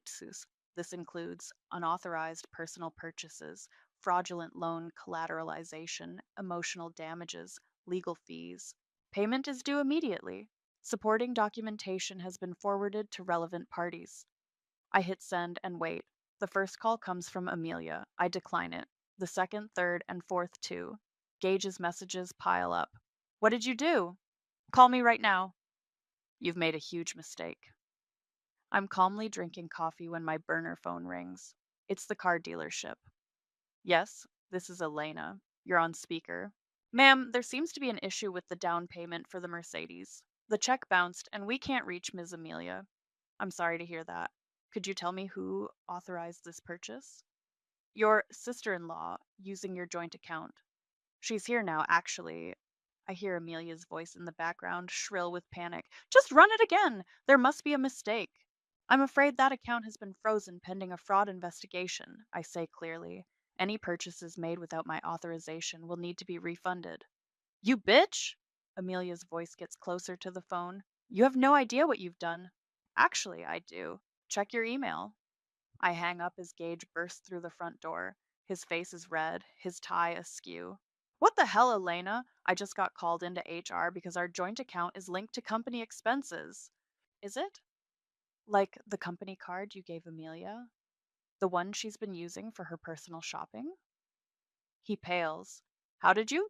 No, I've known everything. Every purchase, every loan, every lie. I slide my laptop toward him. It's all here, documented, dated, and legally verified. You've been playing us. His voice is hollow. No, you've been playing me. I just finally decided to win. Amelia crashes through the door next, designer handbag swinging. Fix this! Fix it right now! Like you fixed my finances? I stand up slowly. Like you fixed my marriage, my life. We were helping you. You were stealing from me. Both of you. I look at Gage. How's that Mercedes down payment working out? His head snaps toward Amelia. What Mercedes? The one she was buying with our savings. Sorry, my savings now. Amelia's face contorts. You ungrateful little. Careful. I cut her off. Everything you say is being recorded for the lawsuit. Lawsuit? They say it in unison, like they used to say everything about helping me. Check your emails. My lawyer has already filed. You have 24 hours to respond. Gage slumps into a chair. Elena, please, we can talk about this. Like you talked to me about using our account for Amelia's loans, about locking me out of my own money, about treating me like I was crazy instead of grieving. I was protecting you. No, I pull out my phone, showing them the screen. You were betraying me, and now everyone knows. Their phones ping simultaneously. The evidence folder has just been shared with their entire family, their workplaces, their social circles. Amelia lunges for me, but I step back. Assault charges would really complicate your legal situation. You've ruined everything, she hisses. No, you did that. I just exposed it. I pick up my purse. Oh, and Amelia? The trust holding your house? It's been flagged for suspicious activity. Might want to call your realtor. I walk to the door, then turn back. You thought grief made me weak, but grief just showed me who you really are. And now everyone else can see it too. As I leave, my phone buzzes one last time. It's Sandra. It's done. All accounts secured. Ready for phase two. I smile as I type my response. Ready, let's show them what happens when you underestimate a grieving woman. Behind me, I can hear Gage and Amelia arguing, their voices rising in panic. But I don't look back. I don't need to. The sound of their world crashing down is music enough. The conference room at Sandra's law office feels too small for all the rage packed into it. Gage and Amelia sit across the table, their lawyers flanking them like bodyguards. Isabel, Gage's mother, perches nearby, her face pinched with disapproval. This is ridiculous, Amelia snaps. We were helping her. She was unstable. Sandra slides a folder across the table. Interesting choice of words, because we have your text messages saying, and I quote, she's totally falling for it. That's not what I meant. Then there's the unauthorized loans, Sandra continues, the hidden credit cards, the transfers to personal accounts. Would you like me to continue? Gage's lawyer clears his throat. My client was acting in his wife's best interest during a period of emotional distress. I lean forward. Was it in my best interest when he helped Amelia take out loans using our house as collateral? Gage? Isabel's voice shakes. Tell me you didn't. Mom, I had to. Amelia needed. Needed what? I cut in. A new Mercedes, designer clothes, a secret trust fund built with my money? Amelia stands up so fast her chair tips over. You ungrateful little witch. After everything I did for you, like what you did to Zeke.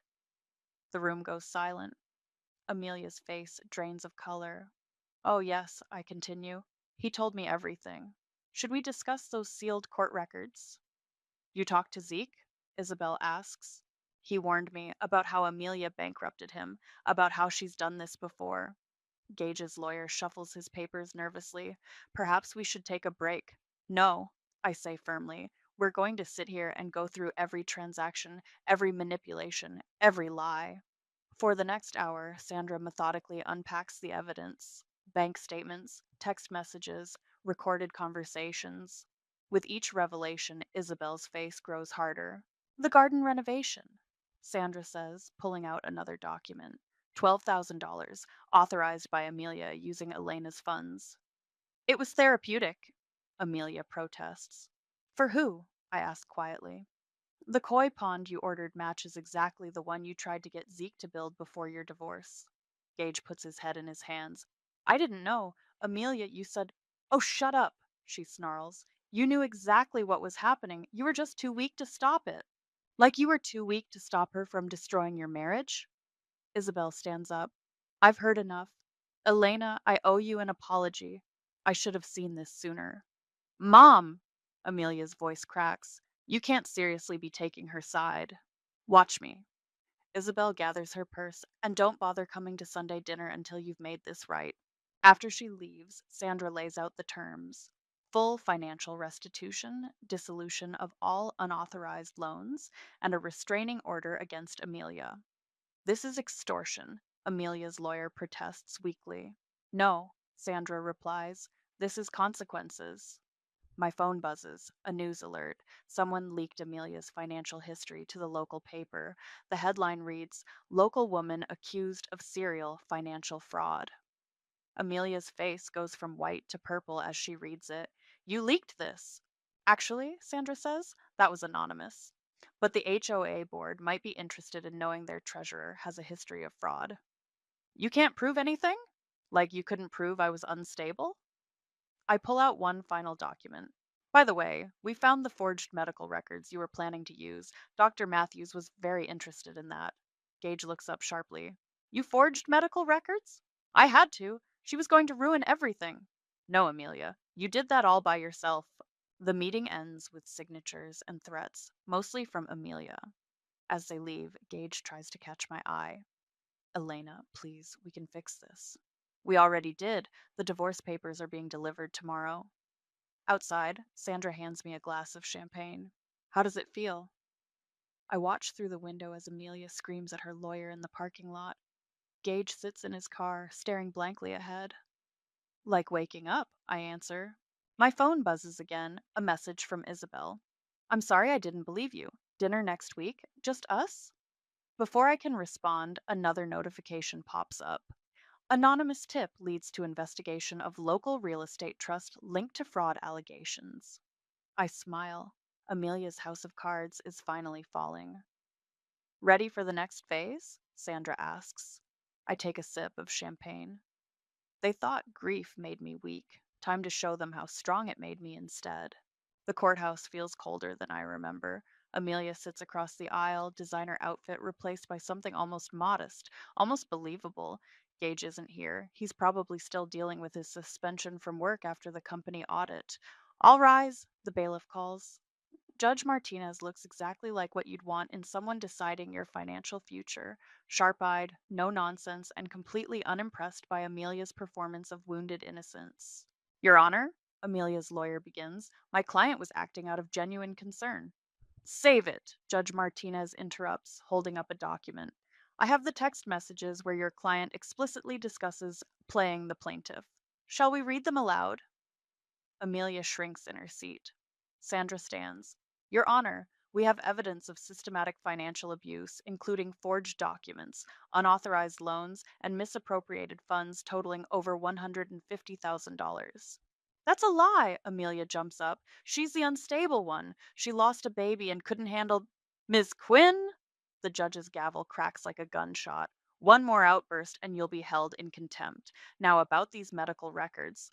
For the next hour, Sandra methodically presents our case: bank statements, phone records, the forged medical documents. With each piece of evidence, Amelia's face grows darker. And finally, Sandra says, we have testimony from Mr. Zeke Horton regarding a similar pattern of financial manipulation during his marriage to the defendant. Zeke steps forward from the back of the courtroom. Amelia's sharp intake of breath is audible. Ms. Quinn used the same tactics, he testifies, offering to help with finances during a vulnerable time, gradually taking control, then draining accounts and taking out unauthorized loans. You can't trust him, Amelia shrieks. He's bitter about the divorce. The divorce you caused by bankrupting him? Judge Martinez asks dryly. The evidence keeps mounting. By lunch break, even Amelia's lawyer looks defeated. When we return, the judge doesn't waste time. I've seen enough. The court finds in favor of the plaintiff. The defendant is ordered to pay full restitution of 157,843 plus legal fees. Additionally, a permanent restraining order is granted. I expect Amelia to explode. Instead, she laughs, a high, brittle sound. You think this changes anything? You think you've won? No, I reply calmly. I think you lost. There's a difference.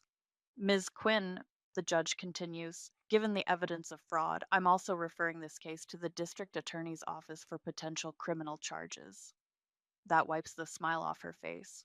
Outside the courthouse, my phone lights up with messages. The first is from Gage's company. They want a formal statement about the misused corporate cards. The second is from Amelia's real estate agent. The trust holding her house has been frozen. Sandra squeezes my shoulder. Ready for the press? Local reporters wait at the bottom of the steps. We've prepared for this. Ms. Quinn systematically abused her position of trust during a time of grief, Sandra tells them.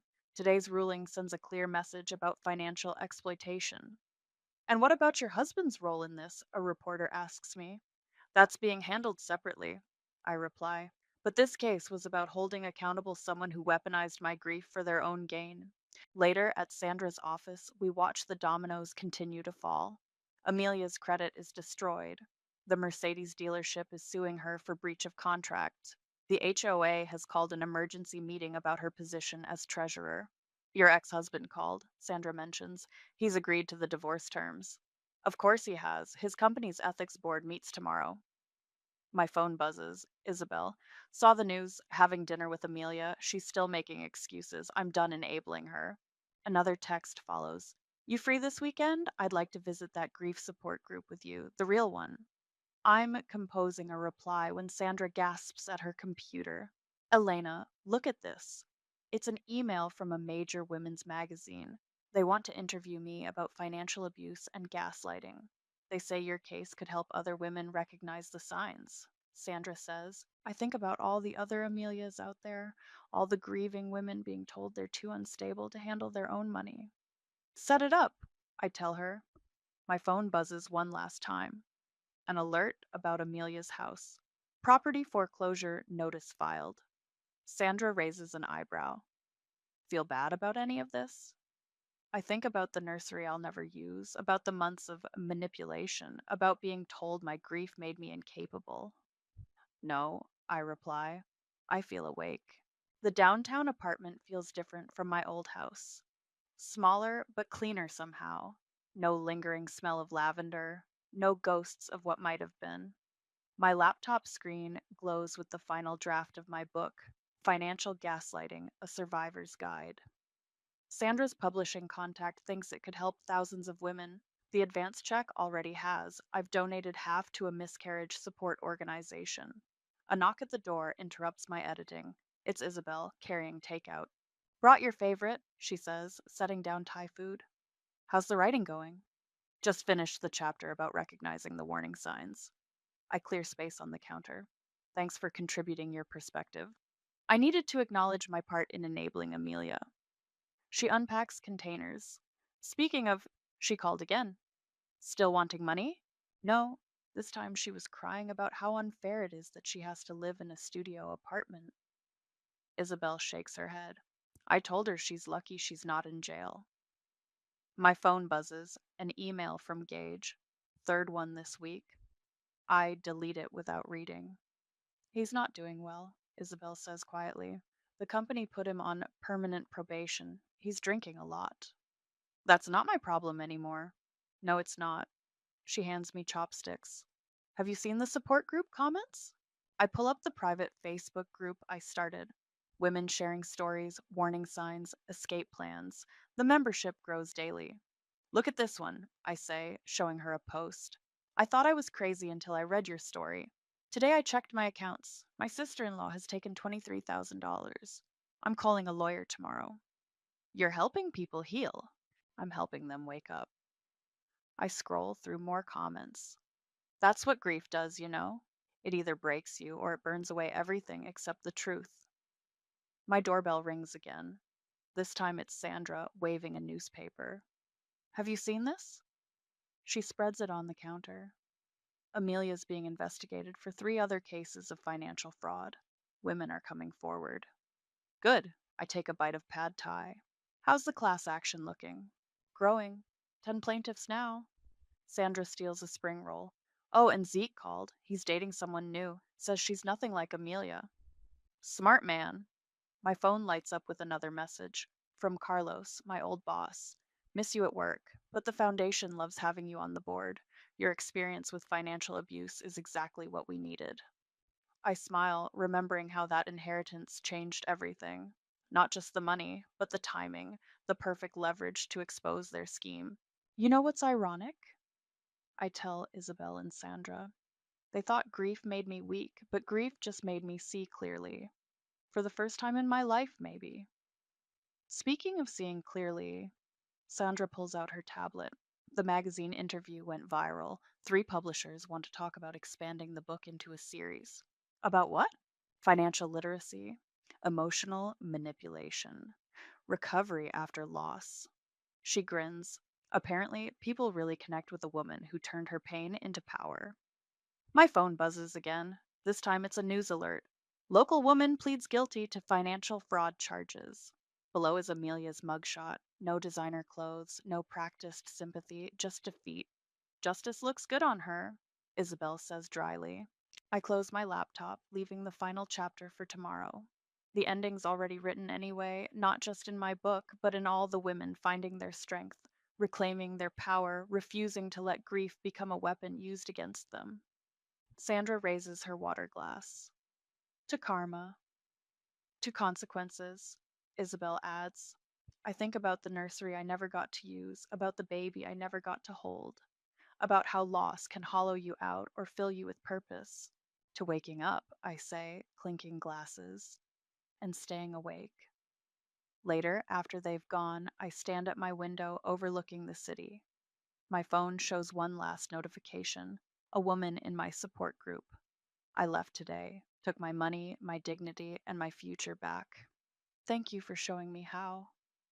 I smile, thinking of Amelia in her tiny apartment, of Gage drinking alone, of all the careful plans they made to help me falling apart. They thought grief would break me. Instead, it forged me into something stronger, something awake, something free. I open my laptop and begin typing the final lines of my book. They thought I was fragile when I was just grieving. They thought wrong. And now every woman they tried to break knows exactly how wrong they were.